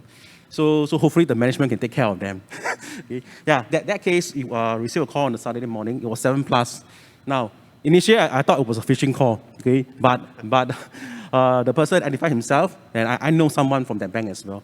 So it was very urgency, okay, because that customer just found out that he lost so much money. So plead for our immediate assistance. So I quickly checked the whereabouts of the accounts, then call ASC in the morning. Now ASC operates 24/7, so they are also there to help the victims, right? Okay, whether is it local or overseas. So ASP Great Sim, okay, and we communicated, and in a very short period of time, we decided to freeze the account and recover as much money as possible. So we do it, in fact, less than an hour on that, and recover that amount of money. And we also found that some part of money also went over to our UOB Malaysia subsidiary as well. Now, when the money left Singapore, it's always a challenge to recover the funds. Okay, so I quickly call my UOB Malaysia colleague, and credit to them, they also freeze the amount as well. So in short, that's the reason why we can recover such amount of money. Now, this underlines the collaboration between the police and of course the banks, and that's what we aim to do. Okay, whenever there's a report of crime, especially on scams, we will always work with the police on that.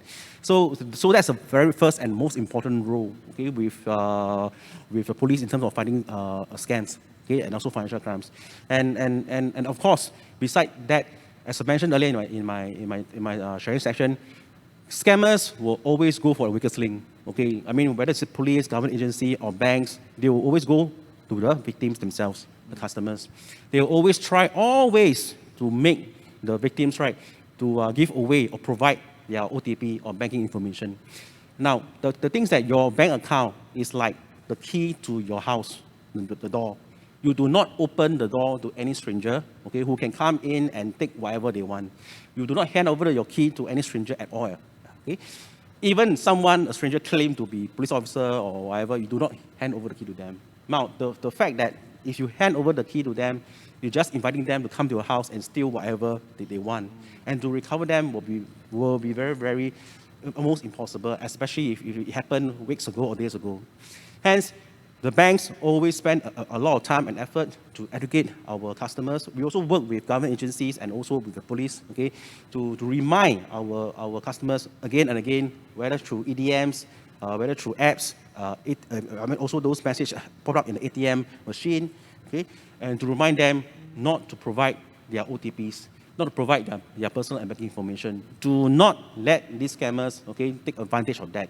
If let's say anyone send you a phishing call or a phishing link, ask you to click to provide your credit card or personal information, do not provide as well.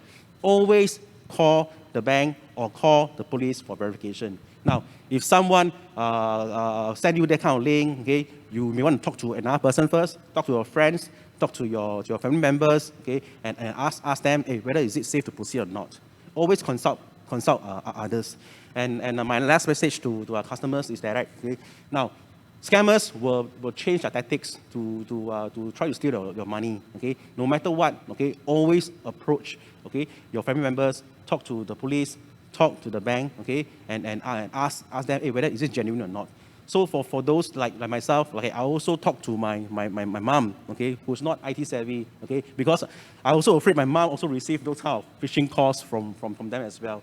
So it's also our duty to educate our parents, our family members, our neighbors who may not be that IT savvy, right, or very familiar with internet banking. Also warn them on the rise of the online scams and tell them, okay, anything, call you, okay, for verification. So we also do our job, okay, to as part of the community members to protect, okay, and to safeguard our fellow members, right, against Singaporeans, right, against scams. Thank you very much, Richard. I loved your metaphor. Don't give your key of your house to other people because they will just come in. It's a simple idea, but somehow, you know, people are still giving the key, and there's a real worry. There was an earlier question that came out in Pigeonhole about what to do if the customer comes to the bank and insists that they want to go ahead with the transfer. Is there any, I mean, what can the banks do? Okay, so earlier one on a case study, I talked about the support framework. Now, internet love scam is always a challenge because when the victims is madly in love, they will definitely want to help their so-called boyfriend and girlfriends, right, okay, and part away their money. So that particular victim, right, is always, or for that internet love scam is always a challenge. But no matter what, we will try our very best, okay, to convince them, to persuade them, and tell them, look, these are the red flags. You better be careful, especially those who you never met physically before, okay, and not only that, we also engage ESC, okay, to also help to persuade our customers, okay, not to part away with their money. So that case is one good example. In fact, ever since Spot Framework is a collaboration between ASC and UOB, when we launched in April, so far we have stopped about 6 cases. Okay, almost all of them are internet love scams, and the profile are those elderly customers, and they are not very familiar with those internet banking. So they're instructed by the scammers to go to the branch to transfer the money. So that's where the human interaction, the bank staff, as I mentioned earlier, they must be trained and equip with the latest knowledge. And not only that, we give them a checklist of questions which they can deploy in various scam scenarios so that they can better ask information, okay, and ask the purpose of the transfer and for timely intervention. So that case, in total, we have stopped about 6 cases and we prevent loss about 300K. So to be very frank, is that the money, the money meant a lot to these victims. And once they lost their money, just think about it. Not only they gonna con in love, they also con of their saving as well, and that may lead to some unfortunately very desperate situation for certain people. Yeah. Wonderful. Yeah, the banks have also been trained, and particularly on the human skills, Yes, the soft skills, engagement, rapport, but also some understanding of the difficulties that they went through. I understand colleagues from the police psychology unit also been very closely working with the banks as well, talking about the psychology of the scammers and the victims, as well as the soft skills as well, right? Correct. In fact, you're right, Dr. Majid. In fact, last year we invited Dr. Majid, the staff, to talk to UOB on the victims, on the profiles of those internet love scam victims. So that at least our frontline colleagues are better aware of which are the typical profiles or the kind of victims, so that they can better identify such victims and make timely intervention. Yeah, it's wonderful to hear that the police psychologists actually did that kind of amazing sharing. We're all in it together to try and see what we can do. There was a question about who do we contact? Eileen, I suppose they can contact to ASC? Okay. Our anti-scam center handphones are actually not public facing.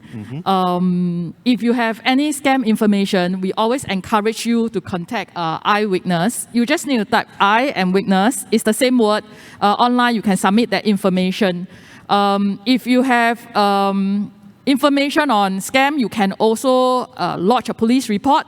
If it is urgent, you have a lot of money that has been lost. If it is really very urgent, very, very big amount of money, please call 999 so that our colleagues from our ops department side, they can contact my anti-scam center to freeze the bank account for you.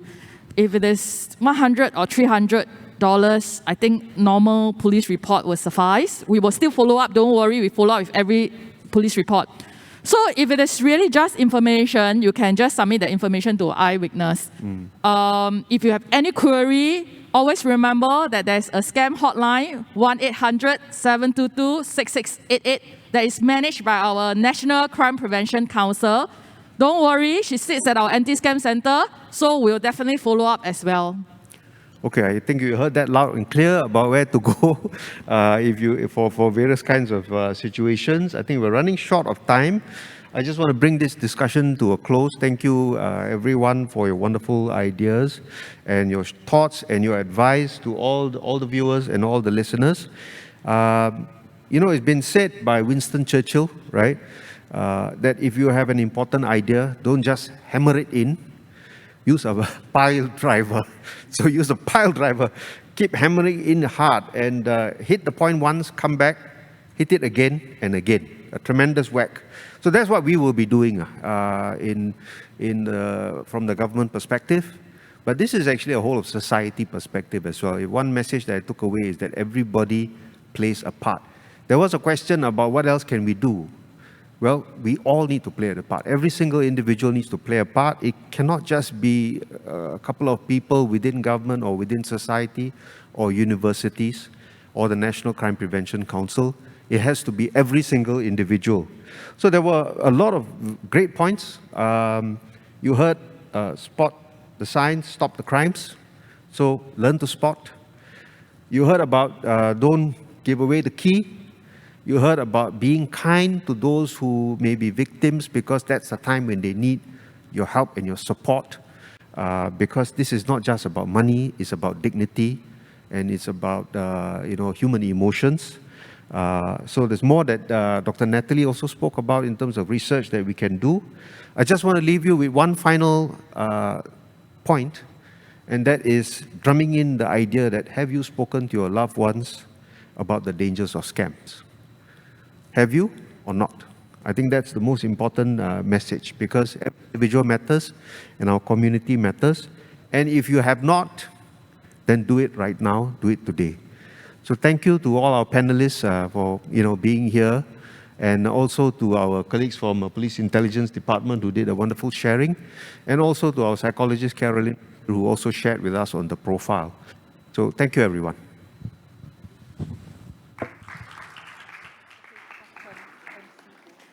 Thank you, Dr. Majid. Thank you, forum panelists. That was an insightful discussion.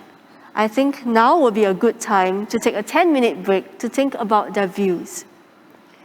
During this break, you may like to head onto our dedicated Scaminar website, scaminar.sg, to learn more about scams and play some games to assess your scam risk level. See you soon.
Welcome back, everyone. I hope you had fun exploring the Scaminar website and you had a good break. The second half is going to be just as exciting. We will be hearing from our industries in the finance, telcos, and e-commerce sectors. For those who just joined us, you can post your questions or upvote questions in the Pigeonhole platform by scanning on the QR code. Now, let us begin. Our first presenter for this half is Ms. Tan Shi-min from the Monetary Authority of Singapore. As Head of Payments Policy Division, Ms. Shi-min oversees the regulatory policies that govern the payment institutions and designated payment systems in Singapore. Payment scams are a growing concern for consumers, and she is here to share on how to mitigate payment scams from the finance industry's perspective. Ms. Tan Shi-min, please.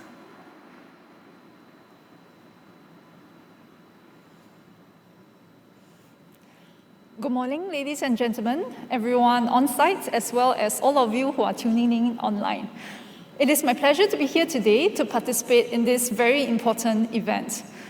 Now, earlier this morning, we have heard how scams is on the rise in Singapore. We can say that a big part of it is because we are very connected digitally. And this could make us more exposed to this risk of scam, not only domestically, but also in the region or even globally. Now, obviously, the solution to this is not to disconnect ourselves digitally. I don't know about you, but at least I enjoy the convenience of being able to order my groceries online, get it delivered, not stepping out of my house on the same day. I can tap out online and get it delivered to my house as well. And I can make transfers without queuing at the ATM first to withdraw cash. So, in fact, for businesses, a lot of them have to rely on digital platforms to connect with their customers, with or without COVID. It has almost become a hygiene factor in many sectors to be able to provide digital services. And all the more for financial services, it has to be able to provide these digital services to support the needs of people and businesses. So the best defense against scams is actually for each of us to play our part. What role does financial institutions play? And what can each of us do? Now, before we go into that, let's just take a look at the two common scams that we see relating to financial services. The first, investment scams. This is not new. Victims are typically enticed to invest into seemingly lucrative schemes or products. And then the type and form of investment schemes probably have evolved over the years, but there are usually a few telltale signs that you would notice. First, it is that they will always promise high returns with little or no risk. Many of them will also claim to, for instance, guarantee or protect your capital with very high returns. Now, this is to hook people in who may just be interested to find out a bit more. I can tell you that no investment professional will make this kind of promises. We have to remember that investment always carry risk. And the higher the promised returns, the greater would be the risk as well.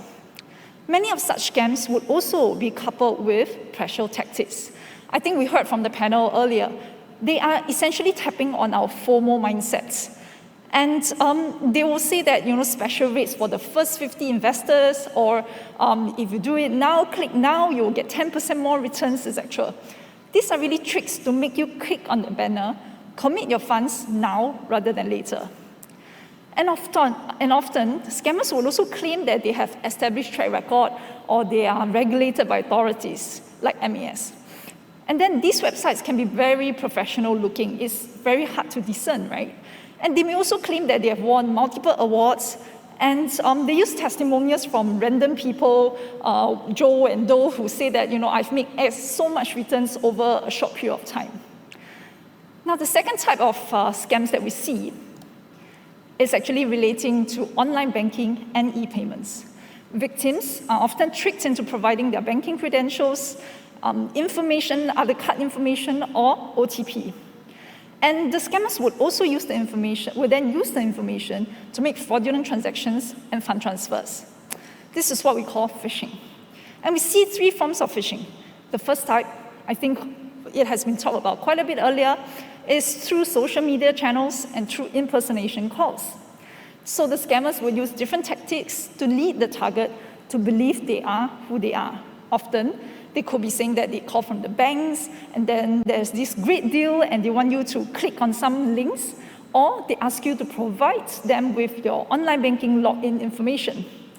Some scammers would also use phishing emails or SMS to lead victims to fake websites that look identical to the real ones.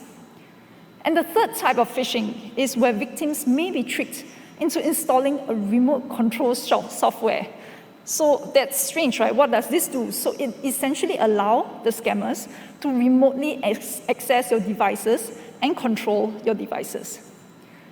What do financial institutions do to protect the customers and to prevent scams? I think ABS has covered that a lot already, so I'll just briefly cover them.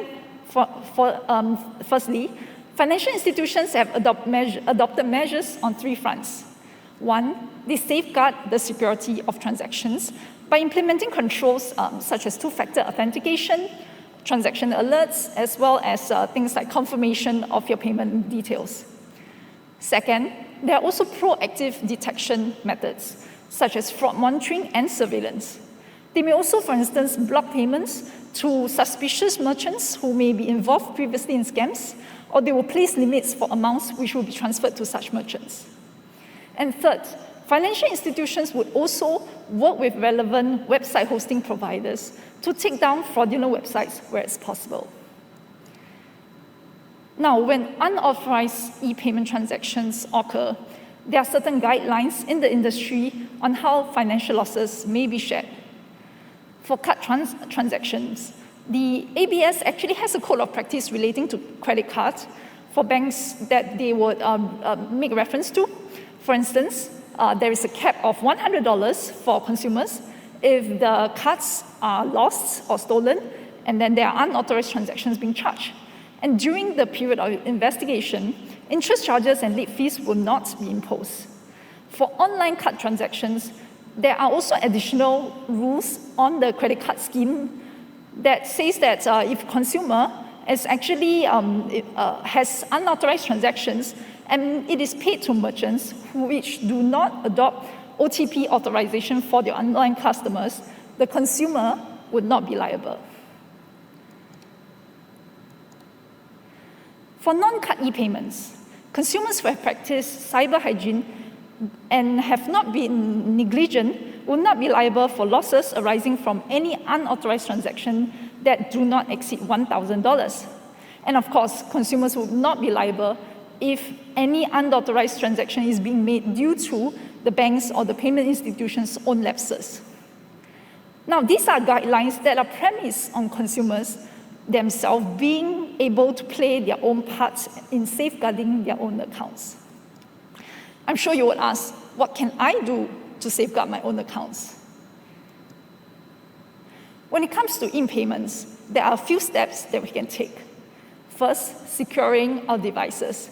I'm not talking about not losing our phones only. The important thing is also about updating our phones with the latest security patches and also updating our computers with the latest antivirus software. These are basic cyber hygiene practices that we must adopt, especially since we are so connected digitally. It is like ensuring that the locks to our house is not even broken in the first place. And then second is keeping your passwords safe. I think earlier the panel has said that the analogy is really not giving away your house key. It is really that. Some scammers may say that they need your online banking credentials because they want to check your account, because they are calling from the bank or even some authorities. Remember, your financial institutions or the government agencies will never call you, email you, SMS you to ask you for your online banking credentials. When in doubt, what you should do is to directly verify either with the banks, with the financial institution, or the authorities. And don't use the numbers which are provided to you by whoever has called you. Do it via the official channel. Thirdly, you should also consider setting and monitoring your transaction notification. Banks and payment institutions will provide notification for outgoing transactions based on either the default level or the level that you set. So make use of this function to protect yourself. How do you do that? For instance, you can lower the transaction value that you want notifications to be sent. And this will allow you to be notified promptly when there's any unauthorized transactions, even when it's small value. And then, of course, after you set it, please stay alert to it. Don't think that, this is another random marketing promotion I'm not going to check. Really pay attention to these notifications, because if you ignore them and it is really an unauthorized transaction, it will be harder for the financial institutions and the police to trace them if you report them late. Then, of course, if you notice any unauthorized transaction, report them to your bank or your payment institutions immediately. They will have a reporting channel for you to report such unauthorized transactions or loss of cards, and sometimes a police report will also be required. When it comes to investment scams, some of you will remember a video back in 2018 starring the very talented Hossein Leong as Auntie So, telling you to ask, check, and confirm. And then more recently, we also see a video of a man buying a car without checking it, then after that, the door fell apart. This is actually similar to what could happen if someone invests without checking. Through MoneySense, which is the National Financial Education Program, we have been repeating these messages, and I urge everyone to share. So what exactly is ask, check, and confirm? First, ask as many questions as you need to fully understand the investment opportunity. For instance, how does the investment scheme generate such high return without risk? What is the maximum that I can lose? And what could happen if anything goes wrong? So be very wary of companies which may give you answers that don't directly answer your questions. And do some homework, benchmark against some other investment programs to see if it makes sense. And even if the company is able to provide you answers, don't be too quick to believe everything that they say. Be sure to check.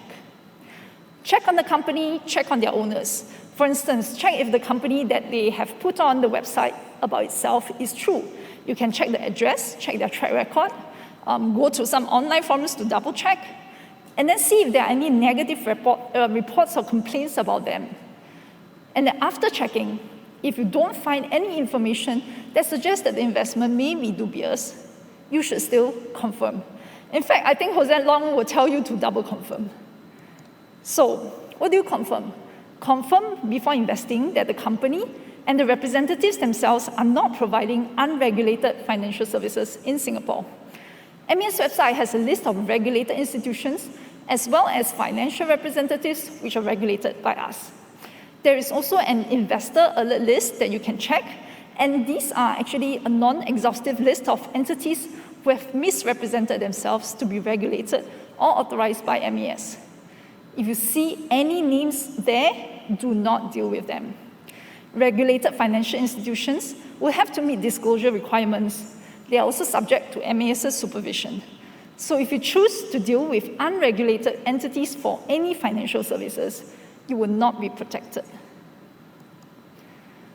Well, finally, we know that more can be done and will be done. Consumer education remains a key pillar as we see today. We need to raise awareness and, in fact, push everyone to then become vigilant, to take active steps to protect themselves even before the scam takes place. Today's event is clearly an important part of this effort. And MAS will continue to work through MoneySense to continue our campaigns on this front and work with other agencies and the industry to do so. And finally, MAS also wants to improve on the current framework that we have to better address fraudulent e-payment transactions. And on that, we have partnered with the industry to commence a review. And this review will provide greater clarity on responsibilities and liabilities of consumers and financial institutions when it comes to fraudulent transactions. With that, I want to echo what has been shared in the morning, that no one party can combat scams alone. We have a role to play, and together, I believe that we can build a stronger defense to protect Singapore against such attacks. Thank you.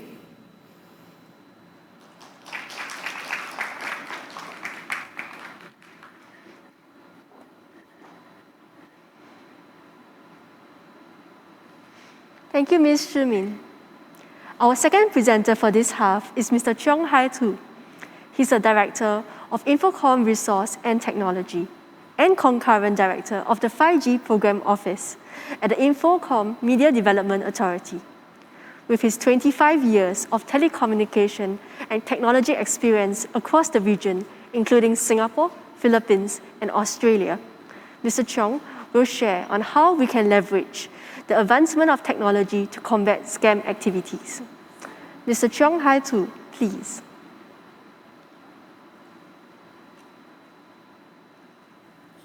Good morning.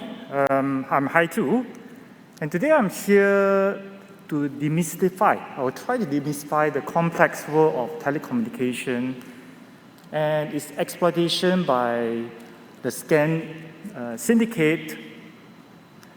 I've been asked on countless occasions that why are there overseas incoming calls that carry local lookalike numbers? Are they legitimate? Can we block them? Or what is the government or IMDA doing about it? And finally, what can we as individuals do something about it? So I will attempt to answer some of these questions through this short presentation.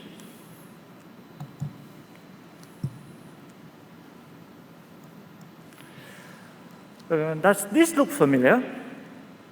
I believe a lot of us has been receiving call with a +65 or +6 in front, or sometimes 9 or 8. Previously, in fact, it looks something like that without the plus sign. But today, IMDA has worked with the likes of Singtel, M1, StarHub, and TPG to put a prefix in front of any calls that initiated from overseas.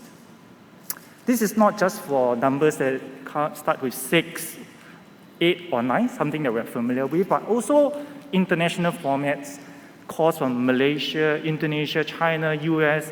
As long as they are initiated from overseas, you will see a plus sign. But the main objective is to differentiate the numbers that start with 6, 8, and 9, to differentiate those that are initiated locally and those that are initiated overseas.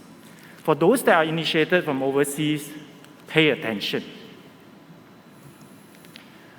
Now, a quick appreciation on calls coming from overseas. An example here is a call from Shanghai to Singapore. The call was transferred via different locations. In this case, through Mumbai in India to Malaysia before ending in Singapore. In fact, the same call, again from Shanghai to Singapore, can change dynamically. It will take a different route, and this time from Japan. The number of international calls are significantly and high. We are talking about 100 million calls a month. IMDA has been working with the telco to identify some of these spoof calls. And over the past month, we have in fact identified them, blocked them, and up to 18 million out of the 100 million per month. Now the question is, why are there still many calls that come from overseas but carry 6, 8, and 9 digits? Are they legitimate? Like what the Minister of State Desmond mentioned earlier, most of these are in fact scam calls, and we need to pay an extra attention. There are, however, instances where they are not. I'm going to go through a few scenarios so that we can appreciate the complexity of the issue and what we need to do from the government perspective as well as an individual. This is a scenario where possibly your loved one traveled to overseas, and in this case, Japan. He or she carry his mobile phone, subscribed with a roaming services from one of the telco. Upon arriving in Japan, he or she make a call back to you to assured safety. This call, in fact, will carry a local lookalike number.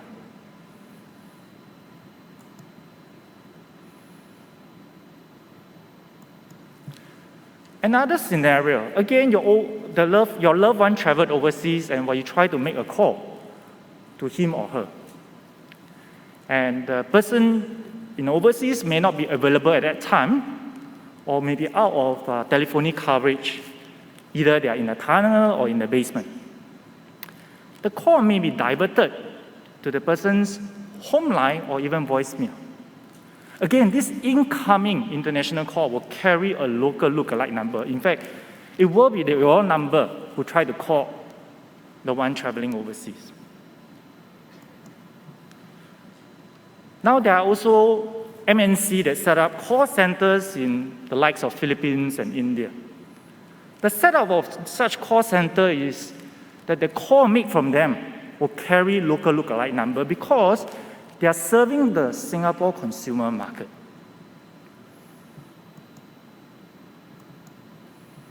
Now, the last but interesting scenario is example of a friend visiting you from Japan. He or she may have arrived in Changi Airport, and you decided to call him or she to arrange the meetup point. The call from you will actually be transferred from Singapore to Japan. But since the visitor has already arrived in Singapore, the call will be rerouted from Japan to Singapore and transferred possibly by a different country. Again, this overseas incoming call will contain your local lookalike mobile telephony numbers.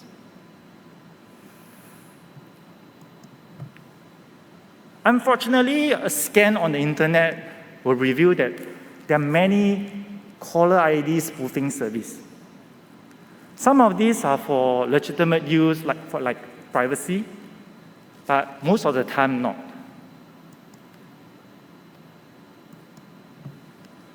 In fact, scammer or scam syndicate around the world has been deploying such service and making call into Singapore with Singapore lookalike number to perform scam activities.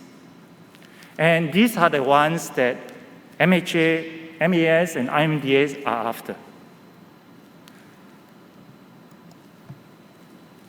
However, broadly blocking all incoming international calls with local lookalike number may not be feasible or even disruptive. Imagine your loved one unable to call back to assured safety, or you unable to call your friends visiting you in Singapore. So what can we do about it? Since April 2020, IMDA has already worked with all the telco and imposed the plus prefix on all international incoming calls to Singapore. The main purpose is to differentiate those that are initiated call made within Singapore and call that initiated from overseas. You see here that those that have no +6 sign, you can be rest assured that the calls are made within Singapore. Those that are tagged with a +6, +9, +8, the calls are initiated from overseas. It may be from your loved ones, but it also may be from the scam syndicate. So pay extra attention to call with the plus sign. Looking ahead, IMDA is working with the telco by leveraging technology like AI, machine learning. We are deploying a network solution to study the details of all international incoming calls, looking at the fingerprinting of these calls, differentiating the legitimate from the illegitimate one. The aim is to make sure that we have seamless connectivity to the rest of the world, but at the same time protect the vulnerable. For those calls that we are not 100% sure that they are from the scam syndicate, we will tag a message to warn the user. So look out for this. MHA and GovTech has also launched the Scam Shield apps, and it looks at both the incoming call as well as your SMS. Whenever an incoming call is made to you, it compares with a blacklist maintained by MHA to reject or accept the call based on the list. This is useful, but it may not be 100% because the syndicate are ever changing the phone. On SMS, using an on-device algorithm, it will differentiate messages that are illegitimate and redirect it to a junk folder. Again, on the App Store, there are many other third-party apps that look at scam and spoof. They are not 100%, and the most important thing is for us to use our common sense, stay vigilant, and stay alert. Thank you.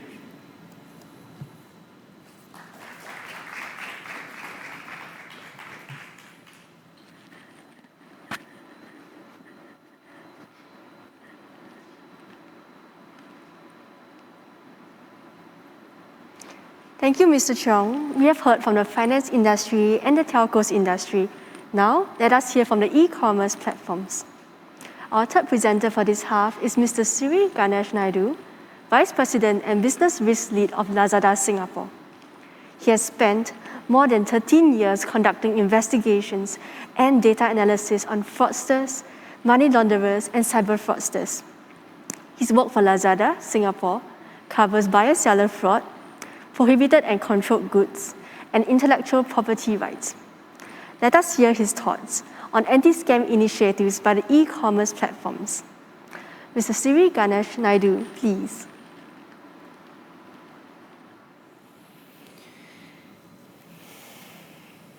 Thank you. Good morning. My name is Ganesh, and I'm the Business Risk Lead for Singapore. Before we begin, let me paint you a picture of the landscape of scams. Some people know I'm a movie buff, but let's say we want to make quick money in the 1960s.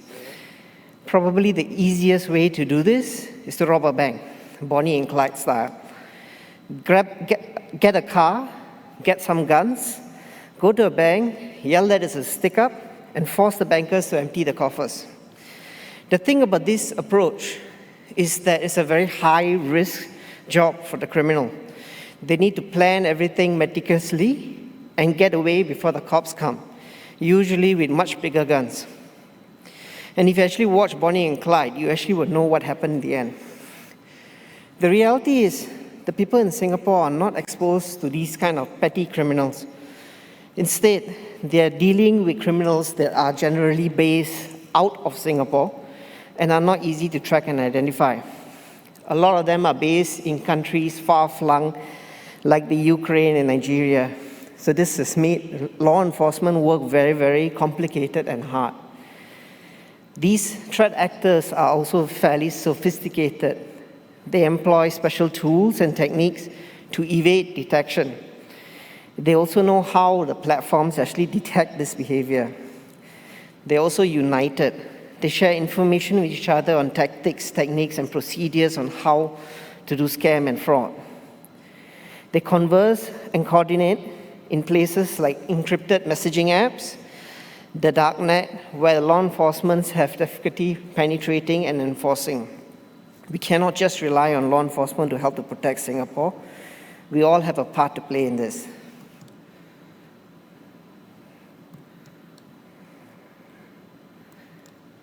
Okay. So this is an overview of Lazada. I suspect there may be few people who may not be aware of what exactly Lazada is. Lazada is an e-commerce platform that is based in 6 ventures: Singapore, Thailand, Malaysia, Vietnam, Indonesia, and the Philippines. We were founded in 2012, and in 2016, we were acquired by the Alibaba Group. In terms of what we do, we allow buyers and sellers to interact with each other and allow transactions to happen online. Generally, we're a platform. Think of us as a large shopping mall where we provide the infrastructure and space to the sellers to list their products. We also help the sellers to ship their products directly to the buyer's location. Now, for most people, buying something online can be a scary experience. This is understandable. We want to provide the security to the buyers. If you do your transaction directly on the platform, we'll ensure that you receive the item that you requested for, or you could be entitled to a refund. If the product doesn't match what you found at the store, you can be entitled to a refund. Or you receive an item that didn't work as it should, you can also get a refund. Even in terms of account security, if someone hacks the account and you do not provide the OTP to the attacker and the transaction still goes through, you will have ways to get your money back. These measures help to remove some of the fear that is associated with e-commerce platforms. So using the shopping mall analogy, sometimes you have sellers that really have no business intending to sell.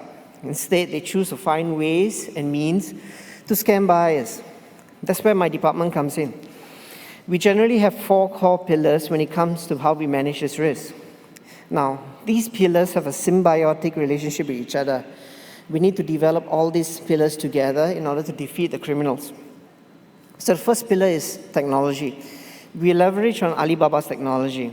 Being acquired by Alibaba means that we have the ability to use Alibaba's cutting-edge technology in order to identify and detect scams. If you think about our assortment, Lazada's assortment is probably bigger than what is found on most brick-and-mortar stores. Due to this, we can't be leveraging entirely on humans to manually scan what is on the platform and try to individually check each transaction.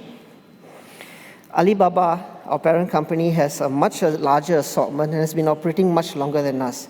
They have experienced a lot more, and rather than reinventing the wheel, it's a lot easier to just use their technology. The second pillar is what we call data analytics. Okay, data analytics is basically looking for signals to try to monitor the platform. So I promised I will not be doing any jargons this morning. Okay, but what we're looking for is anomalies. Due to the scale of how we operate, we can actually build a profile of what is a good buyer, what's a bad buyer, what's a good seller, and what's a bad seller. So generally, I'll say there's 2 types of criminals. You have the opportunistic one that will spot a vulnerability and then will try to find a way to make money once, and then he disappears forever. This is probably the smarter type because it's going to be a lot harder for anyone to detect him. Sometimes people may not even know that a crime has been committed. On the other hand, you have those that may be a bit too greedy, or they choose to try to syndicate their process. They will attempt to try the same process over and over again. So think about it in terms of Bonnie and Clyde, right? If you keep on repeatedly trying to rob several banks, soon the police will know exactly how you're operating. And once they know exactly how you're operating, they can actually start to predict what's going to happen. So the pattern that is detected by these fraud sellers and buyers, we can actually establish their behavior. And once we're able to do that, we can compare it with your regular normal customer, and then we can see there's actually a very big difference in terms of how do they actually behave. Okay, so essentially we're going to do a separation. We use technology to look at the 2 different signals, and then we separate the normal one from the abnormal one. Once we have enough signals detecting that something fraudulent is happening, we shut the buyer down, or shut the seller down. We leverage on data analytics and data science to do predictive modeling. We take the scammer down, and usually it's before he even has a chance to try to defraud somebody.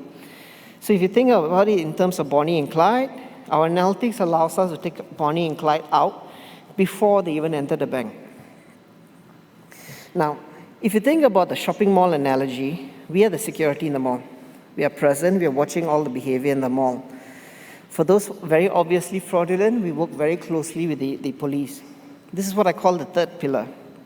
We work closely with all regulators to ensure that a platform is safe and a trusted space for both sellers and buyers to interact. This means that we are very proactive with the regulators and enforcement agencies. And we work very closely with them to understand the profile of criminals and crime and implement controls on our end to try to stop these fraudsters from actually operating. We have regular catch-ups with CAD and the other industry partners in order to work together to fight crime. So fun fact, last year we worked very closely with Eileen's team, who's presented earlier today, and identified a fraud modus operandi that was used to do e-commerce scams. So we created some controls on those particular scams, and we actually reduced the scam rates by Lazada by more than 80%. And this is a time during COVID where the scam numbers are actually going up. The last pillar we have is about public education. Lazada firmly believes that we can't stop fraud completely alone. While we can be the safest platform in Singapore, we still need everyone to play a part to reduce the overall crime rate. So I'm going to talk a bit more on the fourth pillar, the next slide.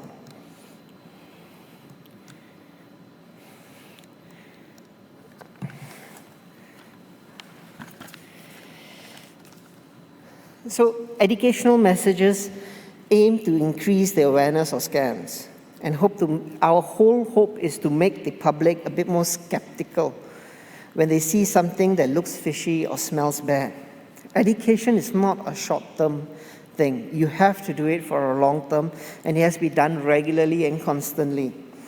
So we have worked with traditional media. We have been featured in the radio, TV.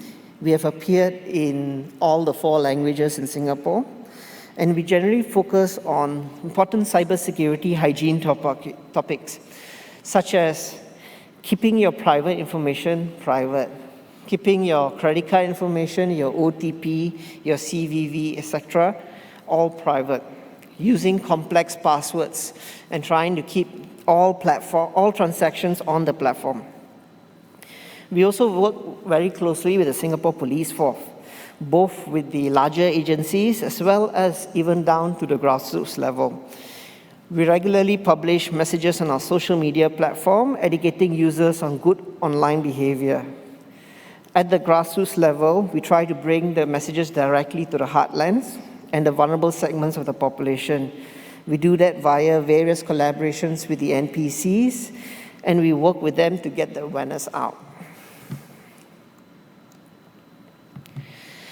These are some of the milestones that we have achieved from agencies such as CAD and CNB, and some recognition that we have obtained from the media. So my parting words would be that we believe that the only way we can truly fight these scammers is if we work together. If we want to get ahead of these criminals, we need to work together as a team. Fighting crime is a team sport, it's not a solo event. We all have a part to play, the private sector, the law enforcement, and the public. Thank you.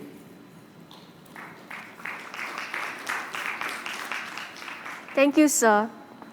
Ladies and gentlemen, it is good that the various industries in Singapore are collaborating to fight scams. However, much more needs to be done.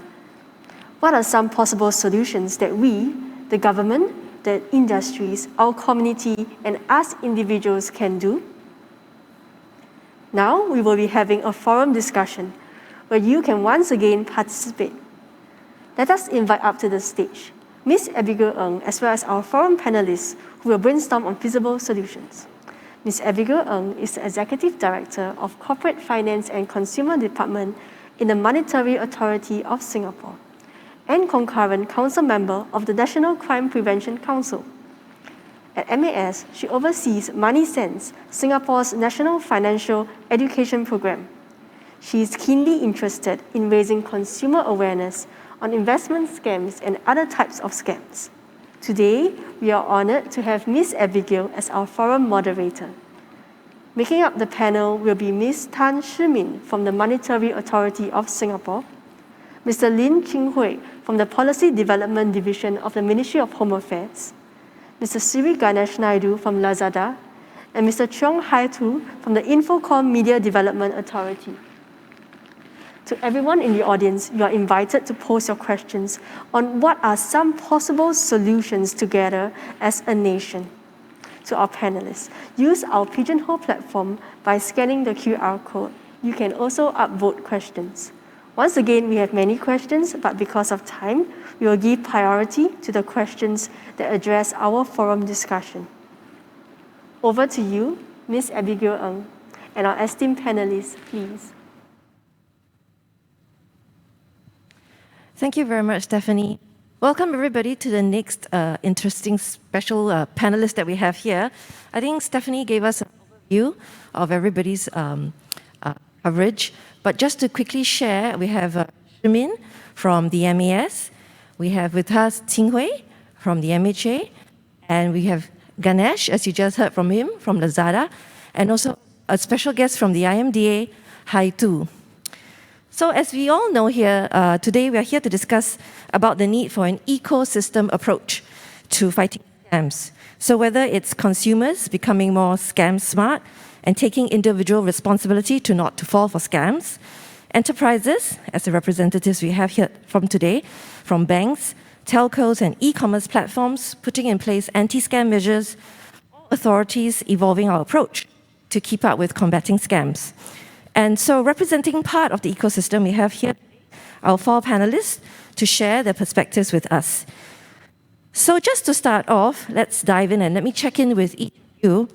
How would you describe your industry's efforts in preventing and intervening in scams? I know they are the reality of trade-offs and business efficiencies, which you have already touched on in your individual presentation, but I thought it might be interesting to have a discussion here today as well. So maybe Ganesh, you would like to share with us. Hi.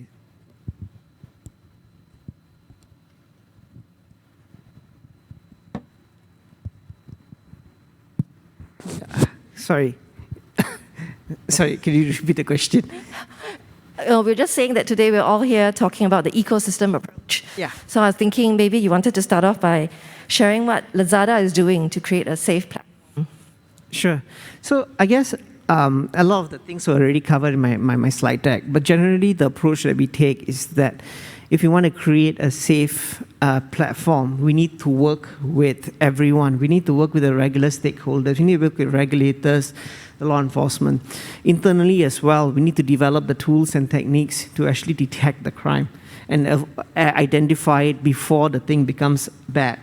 And lastly, we also need to try to work out ways to educate the public so that at least everyone becomes a lot more resistant towards actually being scammed. I think these are probably the same messages that everyone's been saying for the past whole morning, but generally that's the approach that I think if we want to do it as an ecosystem, we need to take. Thanks, Ganesh. And turning to Shimin, you've shared quite a little bit about how the banks have been doing this, and we've also heard from the ABS representative, and it's really heartening to know the efforts that have been made. But perhaps a little bit more about how you see ecosystem perspective. Yes, thanks, Abby. So I think, as Abby mentioned in my presentation today, in the ABS presentation today, as well as the panel earlier, we have seen that for the financial industry, they are really tackling scams at multiple levels. So individual bank level, payment institution level, they would put in place robust fraud detection, monitoring, surveillance system.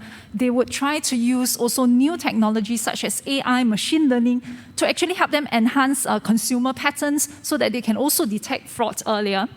And at the industry level, the anti-scam task force work very closely with the police, with MAS, and amongst themselves to enhance efforts and to share information relating to latest type of scam typology, for instance. Then MAS, of course, we mentioned that we are doing a review as well with the industry. But the reality is that there is a trade-off, right? We can't expect, or rather, I will put it this way. What the industry face in terms of trade-off is really that, on one hand, of course, they want to protect their customers. The customers need to trust them, right? So they have all the interest to do that. But at the same time, they have to delight their customers. They have to make sure that they meet the needs of their customers. And we have been asked before, for instance, like, can the banks put in, for instance, delay in fund transfer so that there's this window for the funds to be taken back from the scammers or before it goes even out to the scammers, right? But the truth is, most of the time, if not all the time, we do expect payments to be fast, efficient, and cheap. In fact, this is actually a G20 cross-border payments target. They want all cross-border payment to actually achieve this target. So we cannot just say that there can be this window where we hold back funds and it basically reverse all the efforts towards this, right? And who would suffer actually? You would see people like the SMEs who need cash urgently suffer. And then there would be individuals who might need to remit money overseas because there are urgent needs by their loved ones overseas as well. So it needs to be a holistic approach. So it's not saying that the banks don't do anything. They have put in place things like transaction limits, daily caps, asking you to check the details of the recipient before you transfer money. So these are important things that they have put in place. Of course, more can always be done. But I think we just have to be realistic and practical that there is this trade-off that I'm sure that the industry is always balancing. Thanks, Shamin. I think that's really true. I think for that actually have customers and need to ensure that the customers get what they want quickly, there's always that trade. I think, Ganesh, you want to share something about your delivery times? Yeah, I mean, trade-off is usually one of those very difficult topics because as much as we want to keep the platform perfectly safe, right? But how do we actually go about to do it? Can we slow down all the transactions, get manual intervention for each particular transaction? That's not possible. Okay, so we need to take on a bit more work. We need to try to figure out at what kind of trade-off are we willing to do. Okay, even when we talk about proactive monitoring or things that work in the background in real time, the complexity is that there is still a chance for you to make an error or for the system to pick up a false positive. So that's the trade-off that we have to make. So it's a very complex topic, something that usually the people in this particular space is constantly grappling with. Thanks, Ganesh. And I know the IMDA has also been working on this issue. As we know, a lot of transactions, through mobile or through service providers. So I thought maybe it would be great for Haitu to share with everybody here today what other initiatives have been keeping you busy. Right. I think Desmond has mentioned earlier on how the internet, the mobile telephony has made our life a lot more easier by providing connectivities on the go. But we also realize that this is a double-edged sword, that there is always the flip side of it.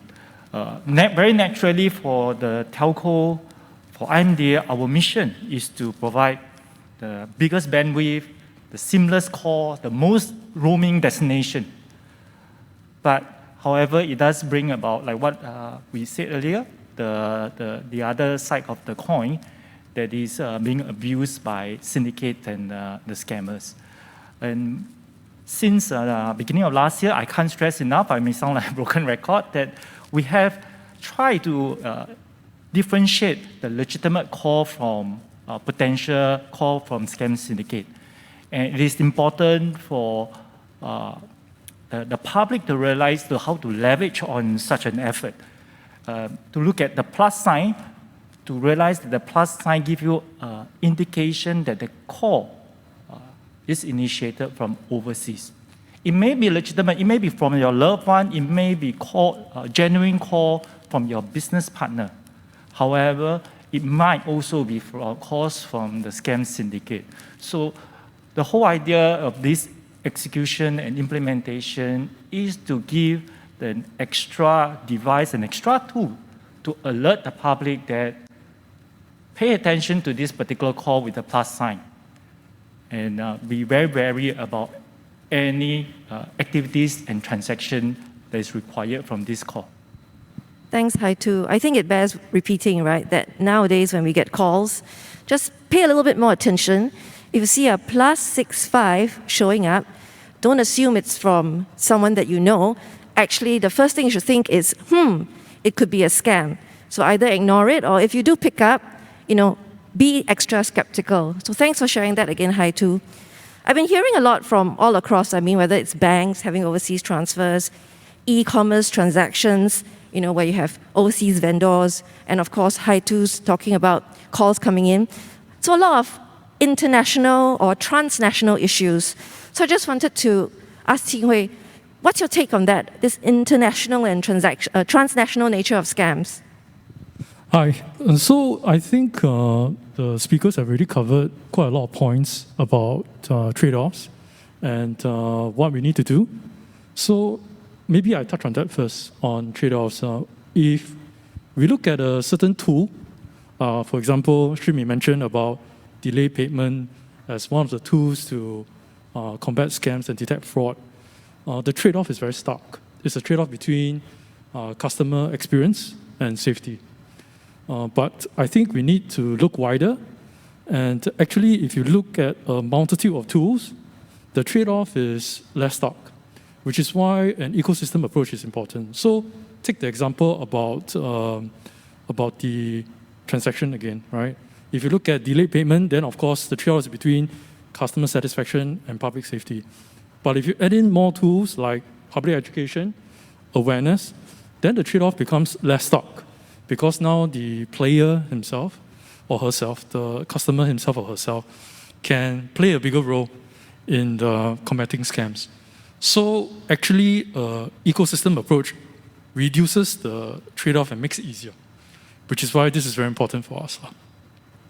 You talk about the question about cross-borders.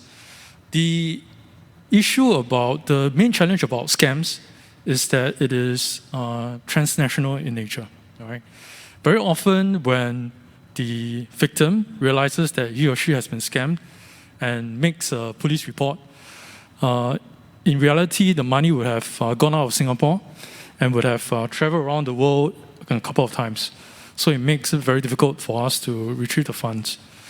So therefore, it is important for us to not only secure our own infrastructure within Singapore, but also work with other agencies, other law enforcement agencies overseas, right? Share information, mount joint operations. And I think my police force colleagues in the earlier sessions have shared some of these things. So this is how we see the issue of trade-offs and working across borders. Thanks, Ting Hui. I think indeed, as we can hear all across this whole morning and even in the panel just, so the aims of the industry and agencies are definitely all aligned here in protecting the interests of consumers. But as we are hearing more and more this morning, there is no silver bullet to this complex problem. And so everyone has to work together to disrupt scams at each step of the way, right? Because there's kind of like a value chain here, and there are opportunities at each touch point, each transaction point, to put an intervention or an interruption. So just taking the discussion a little bit more upstream, how can we together actually improve our prevention and intervention efforts?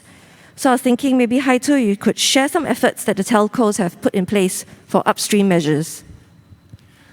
Okay, I mentioned earlier about the initiative that's already put in place, but as the scam syndicate tactic is ever evolving, we are not sitting still.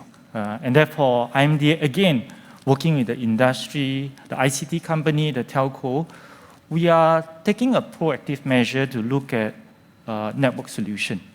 As presented earlier, we are looking at leveraging on AI, machine learning, putting platform at the network to differentiate, to fingerprint each of these calls that is coming into Singapore.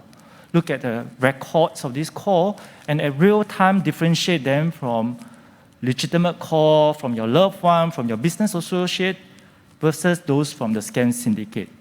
So it is a complex system on a very traditional legacy system. International calls has been there for decades.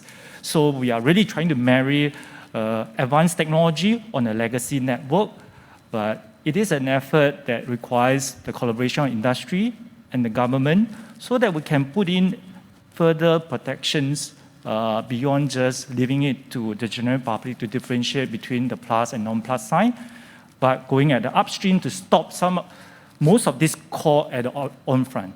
Like what I say, it takes time to implement this to make sure that it doesn't disrupt legitimate core that connects Singapore to the rest of the world. Thanks, Haitu. That's really heartening and comforting to know. And Ganesh, I must say that I've heard about the Lazada Award, about your upstream efforts. Would you like to share this with us and the audience today as well? Sure, thank you. So I covered a lot of this during the slides, but basically it goes down to this. Okay, we're trying to use previous knowledge. We're trying to figure out, based on previous experience, what can we learn from it? Okay, the bad actors, how are they doing it? And from watching how are they doing it, we then take it, we compare it against the population, the regular people, everyone else. And then we see what is the difference in the behavior. Okay, so it's a lot of behavioral profiling, and everything is done via transactions. Okay, based on that, we can tell which are the bad ones and which are the good ones. And it's all about trying to figure out then it becomes a coding problem, which is basically how much can you code it into the solution. And usually coding problems are fairly easy to solve. Yeah. You make it sound so easy, Ganesh, but I'm sure there were thousands and thousands of man-hours behind that. So thank you very much for your efforts. And I think on e-commerce platforms, it's something that it's so much of our day-to-day lives now. I mean, given the pandemic, I think a lot of people have actually turned to e-commerce platforms, whether for shopping. I mean, for me, I do kind of like comfort shopping, comfort eating, or online ordering, and that's really convenient. But I think, given that we see a rise in e-commerce scams, and I think Ting Hui, on your side of the house, you've been thinking a little bit more about how we're going to grapple with that problem? Yeah, so upstream measures and preventive measures are really important. Like I mentioned earlier, by the time the case gets reported to police, it's usually too late. So upstream measures and preventive measures are important. When we think about this, there are actually three things that I think, three areas that we can work together more or think a bit deeper. First is, how can we secure our e-commerce infrastructure more consistently and more effectively? So many platforms are engaging in their own modes and own ways of securing payments and making it safe for their customers to achieve all the outcomes that we want. But is there a way that we can do this consistently and to disseminate best practices? So one thing that we are thinking about is we currently have a standard, an industry standard called Technical Reference 76 or TR76 that was put in place, that was launched a few years back by Enterprise Singapore and Singapore Standards Council. So is there an opportunity for us to look at TR76, update it, and to see whether or not we can add new measures, new standards, new industry best practices into TR76 so that we can secure the e-commerce infrastructure more consistently and effectively. So that's probably one area that we can think about. The second area that we can think more about is public education. Actually, when we did, MHA conducted a prevalence survey a couple of months back, and you won't be surprised that awareness of scam messages is very high. So take the example of the prefix +65. If you ask anybody, they will know that, okay, if it's a +65, I need to be a bit more wary. So awareness is high. But what our survey found is that of all the victims that we have surveyed, that responded to our survey, 80% are aware of the scam messages, but are still conducting or taking part in risky behavior, such as sharing OTP, right? So this is this is something that we can probably focus on. Our public education efforts thus far has been on increasing awareness. We need to find ways to shift gear from increasing awareness to mobilizing action, right? Now that you can spot the crime, so how do you stop the crime, right? So moving the gears from public education, from awareness to taking action. Third is actually technology. And this is something that our private sector partners are doing very well. Right? So Scam Shield is one example. The upfront machine learning, AI measures that our partners in other platforms are doing is also another good example. So these are some of the upstream measures that we can take. So first is finding ways to secure our e-commerce platform consistently, right? Second is about shifting gear for public education from just awareness to mobilizing action. And third is actually technology. Thanks very much, Ching Hui. I think your sharing about awareness being much higher, I think that speaks volumes to the efforts, by the industry to reach out to customers, as well as the many years of education that the MHA and the NCPC have pushed out. So I think that's comforting to know that the awareness level is going up. But I think you've basically identified the next bound of challenges for all of us as an ecosystem. How do you translate knowledge to action? Knowing something and then knowing what to do about it, I think it's two different things. So I think that's something that we can probably have to work closer together in the ecosystem. And I think you also mentioned, Ting Hui, about Scam Shield and leveraging technology. And I think Eileen had shared that earlier as well. I also want to take this opportunity for any viewers that have joined us a bit later. Do check out the Scam Shield app. So download it. It does provide you technology right in your phone, in your pocket. And do check that out and download that right after this session. So I think it's really heartening to hear different communities coming down and joining hands. And Ganesh, I know Lazada in particular have been working closely with SPF. And I was talking about, different outreach points, translating knowledge into action. Lazada, you have great customer reach, right? You have people adding things to your cart, people checking things out. And I think talking about knowledge to action, this is kind of like just-in-time kind of outreach points that you have. Perhaps you could share with us a little bit about how you're using that in your efforts. Sure. So generally speaking, there's a lot of people that would be interested to find out what are the latest deals that happen on Lazada. So they'll tend to go to our social media pages, okay, so our Facebook, our Instagram profiles. And down there, we actually release a lot of messages where we collaborate very closely with law enforcement. In this particular case, we've been doing a lot of work with CAD, and we put a lot of messages relating to scams and relating to advisories on social media. But besides that, we also do work at a grassroots level. A couple of weeks back, my colleague, who is somewhere in the audience, was out with the Punggol MPCs, and then they did a Facebook Live event.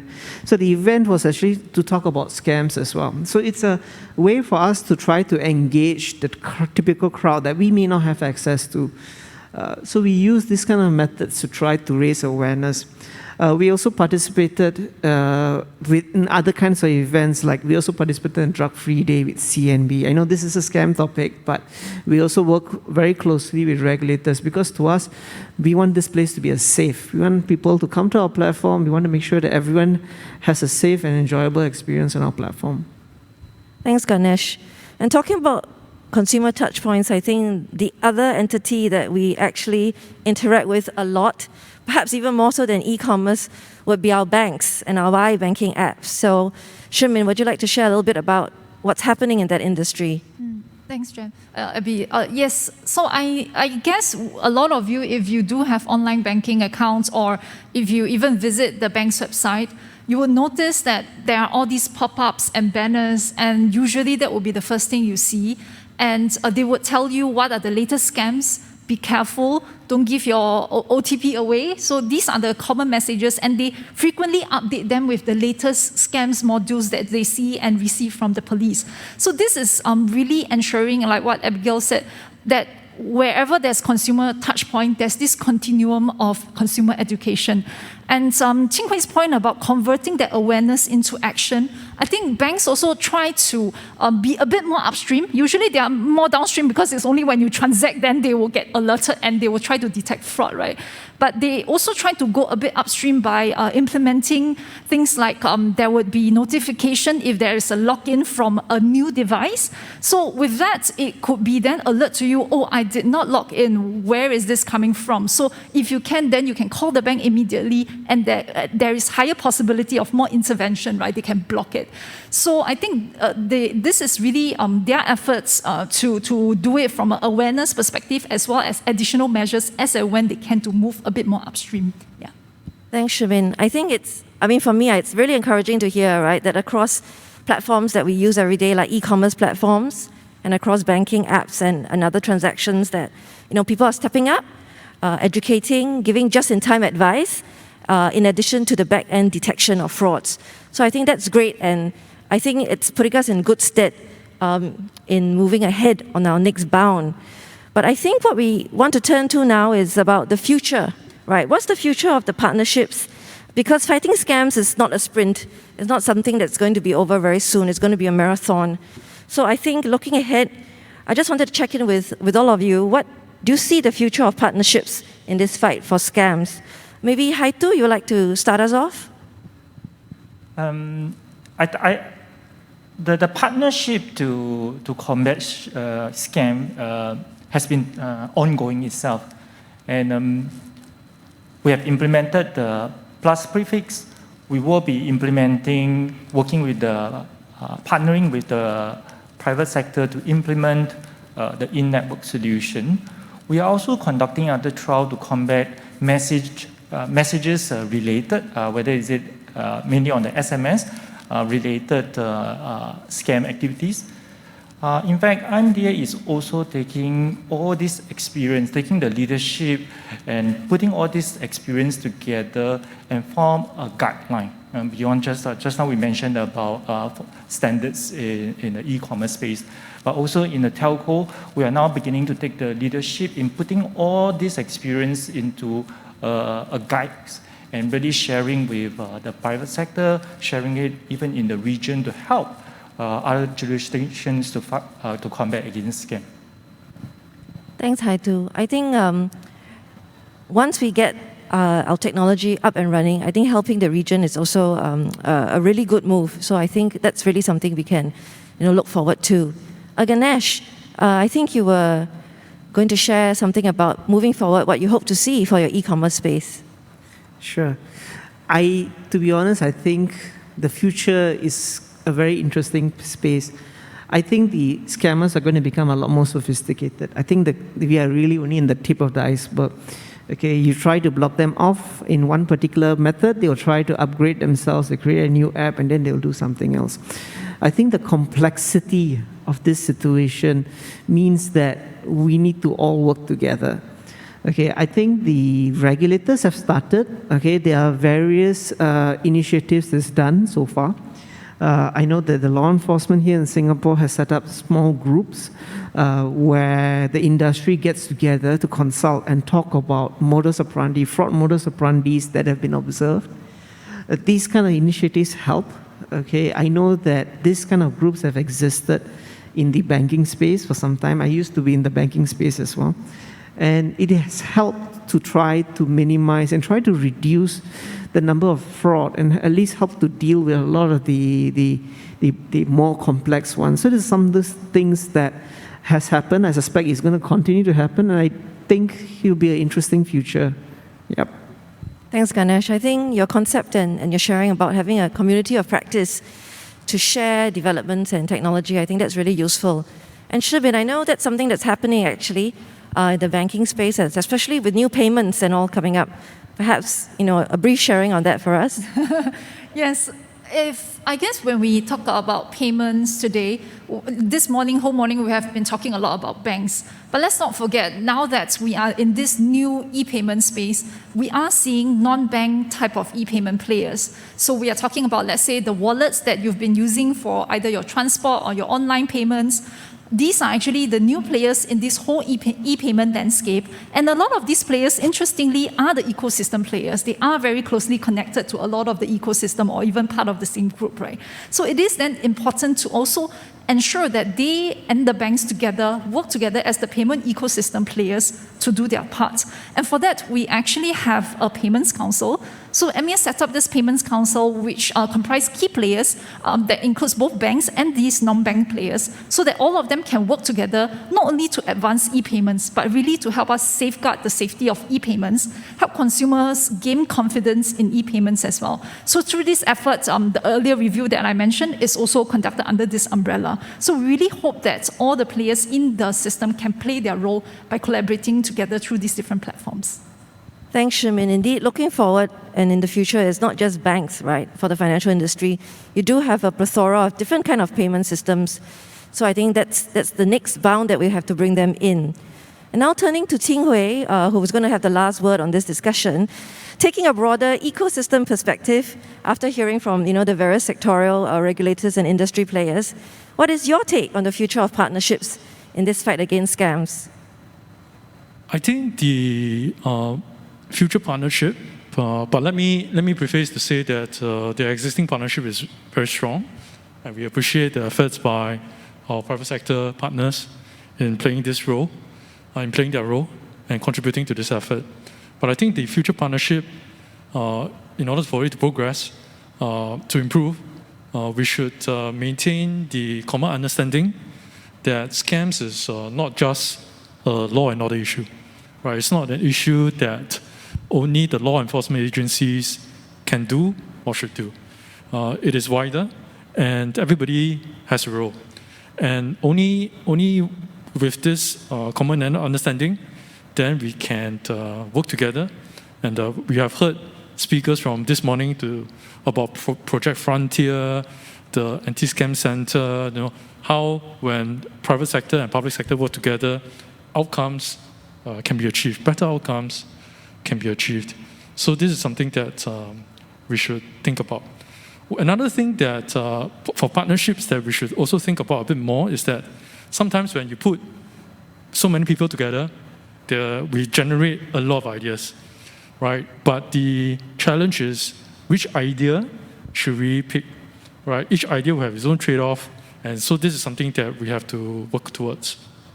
And in picking the right idea, we also have to think about how our solution must scale faster than the problem, right? If my scam stats grow at 2x, the solution must grow faster than 2x, right? So, which is why sometimes we probably have to focus more on infrastructural type of solutions so that our solutions can grow faster than scams. So, this is at least how I see how our future partnership should go, and maybe what we should focus on.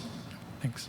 Thank you very much. Indeed, the best defense against scams is a vigilant and scam-smart consumer, with the whole government putting in place appropriate safeguards and alongside our industry players that have their customers' interests at heart. So it just leaves me now to thank our wonderful panelists, and back over to you, Stephanie. Thank you, Ms. Abigail Ng, and forum panelists. That was a meaningful and much-needed discussion. I shall like to summarize our learning journey from today's event.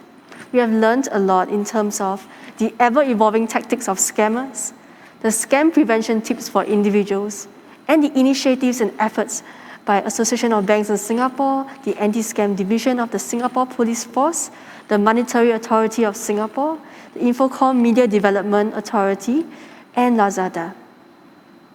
We have also discussed about the need for closer community effort between law enforcement, academia, the various industries, and the community, as well as the need for technology-enabled safeguards. Furthermore, how we as individuals can all play a part to be aware of the latest scam prevention initiatives and tips for self-protection. So, what can you as the individual do? Let's adopt the 6 anti-scam self-protection principles. Number 1, spot the signs. Recognize the tactics that scammers use. Number 2, stop and think. Ask if the scam premise could be true. Number 3, slow down, don't rush. Don't rush into providing your details. Number 4, speak to others to verify. Check with others before doing or sharing anything critical. Number 5, safeguard personal details and passwords. Never disclose personal information even if the request seems to be legitimate. And number 6, seek help if impacted. Talk to a friend or family member for advice and support. These are the 6 S of the anti-scam self-protection principles found on our dedicated Scaminar website, scaminar.sg. And now, to close the Scaminar, we would like to invite Chairman of the National Crime Prevention Council, Mr. Jared Singham. NCPC works in partnership with both the community and the police to raise awareness about crime prevention. Please welcome NCPC Chairman, Mr. Jared Singham. Thank you. Minister, distinguished panelists, speakers, moderators, our very enthusiastic in-person and virtual participants. I'm honored to be here for this event, Scaminar, the fight against scams. What a wonderful and informative session that we've had this morning. Today we have gathered partners from our banks, digital platforms, e-commerce platforms, telcos, local universities, and members of public to discuss how we can advance in our fight against scams in Singapore. I would like to thank the organizers, Ministry of Home Affairs, for putting together a successful event. I would like to thank our speakers, forum moderators, and members of our audience for your insightful contributions. Cyber threats are on the rise, and in particular, scams. Over 60% of Singaporeans have encountered scams in the past year. In fact, the Singapore Police Force reported in 2020 that scams accounted for 42% of all crimes in Singapore.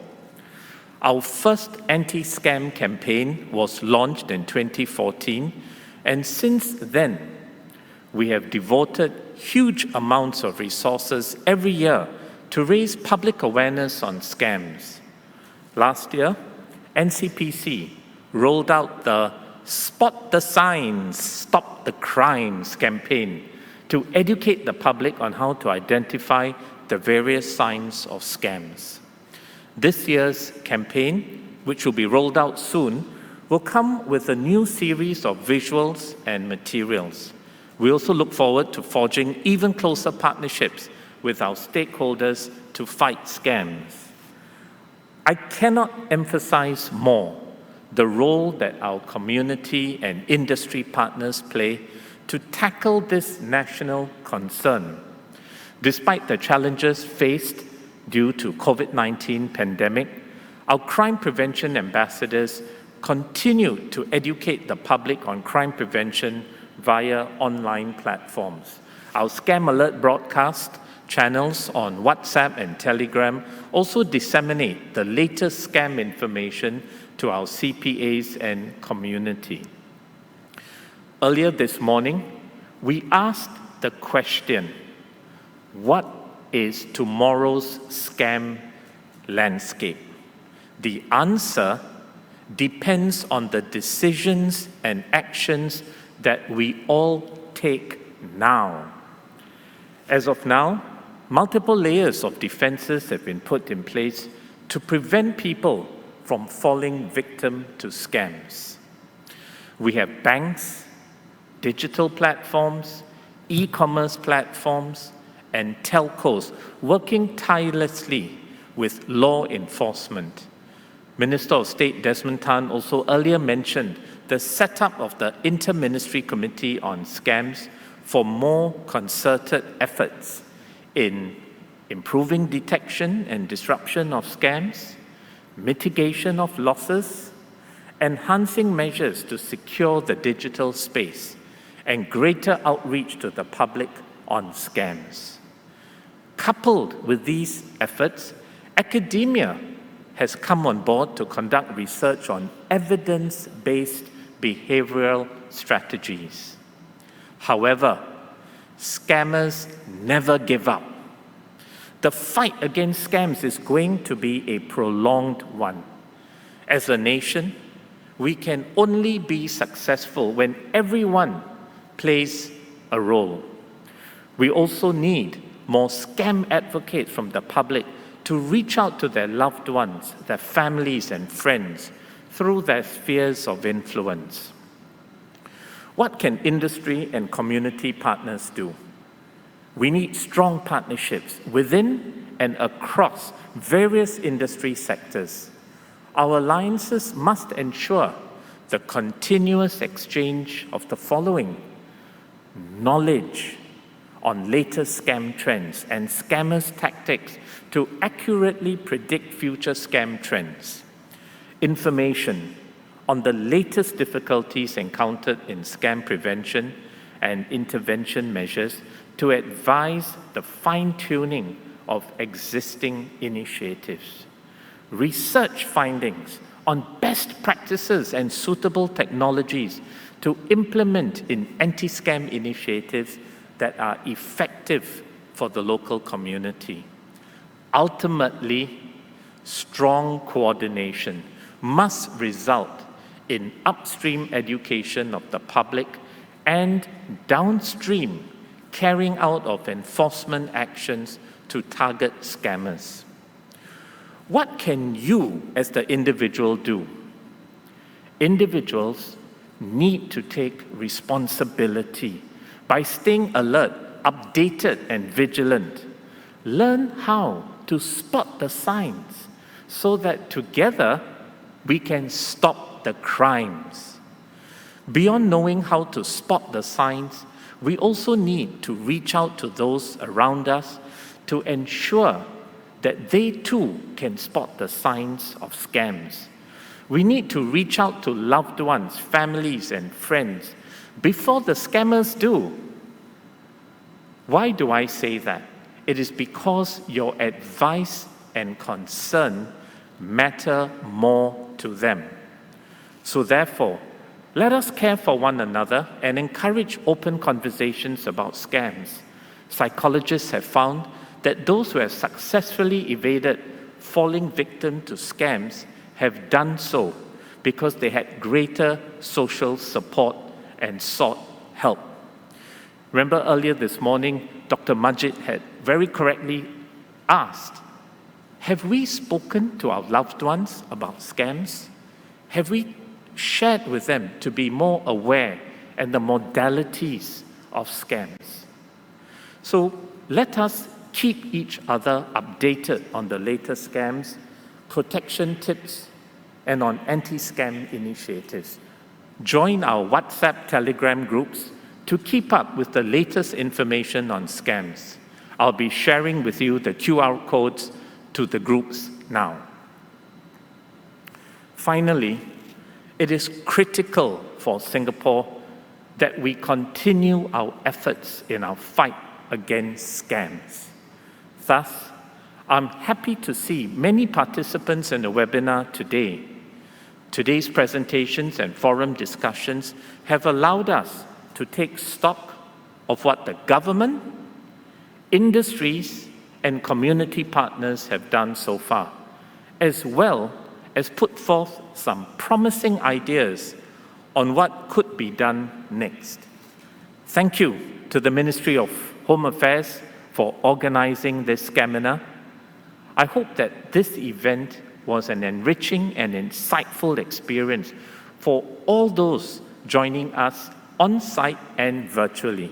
I welcome all to take the discussions and suggestions forward so that we can continue to combat scams together. Remember, there is no vaccine for scams, and the best protection is our vigilance. Thank you very much. Ladies and gentlemen, we have now come to the end of Scaminar, the fight against scams. Join me in thanking our guest of honor, Mr. Desmond Tan, Minister of State, as well as our speakers, forum moderators, forum panelists, and special guests from the National Crime Prevention Council for their insightful perspectives and enlightening discussions. Thank you also to you, our delightful audience, for your virtual presence, your comments, your questions, and even your solutions. Should you have any further queries on scams, do contact us. At the same time, do take a look at our Scaminar website. Type in www.scaminar.sg.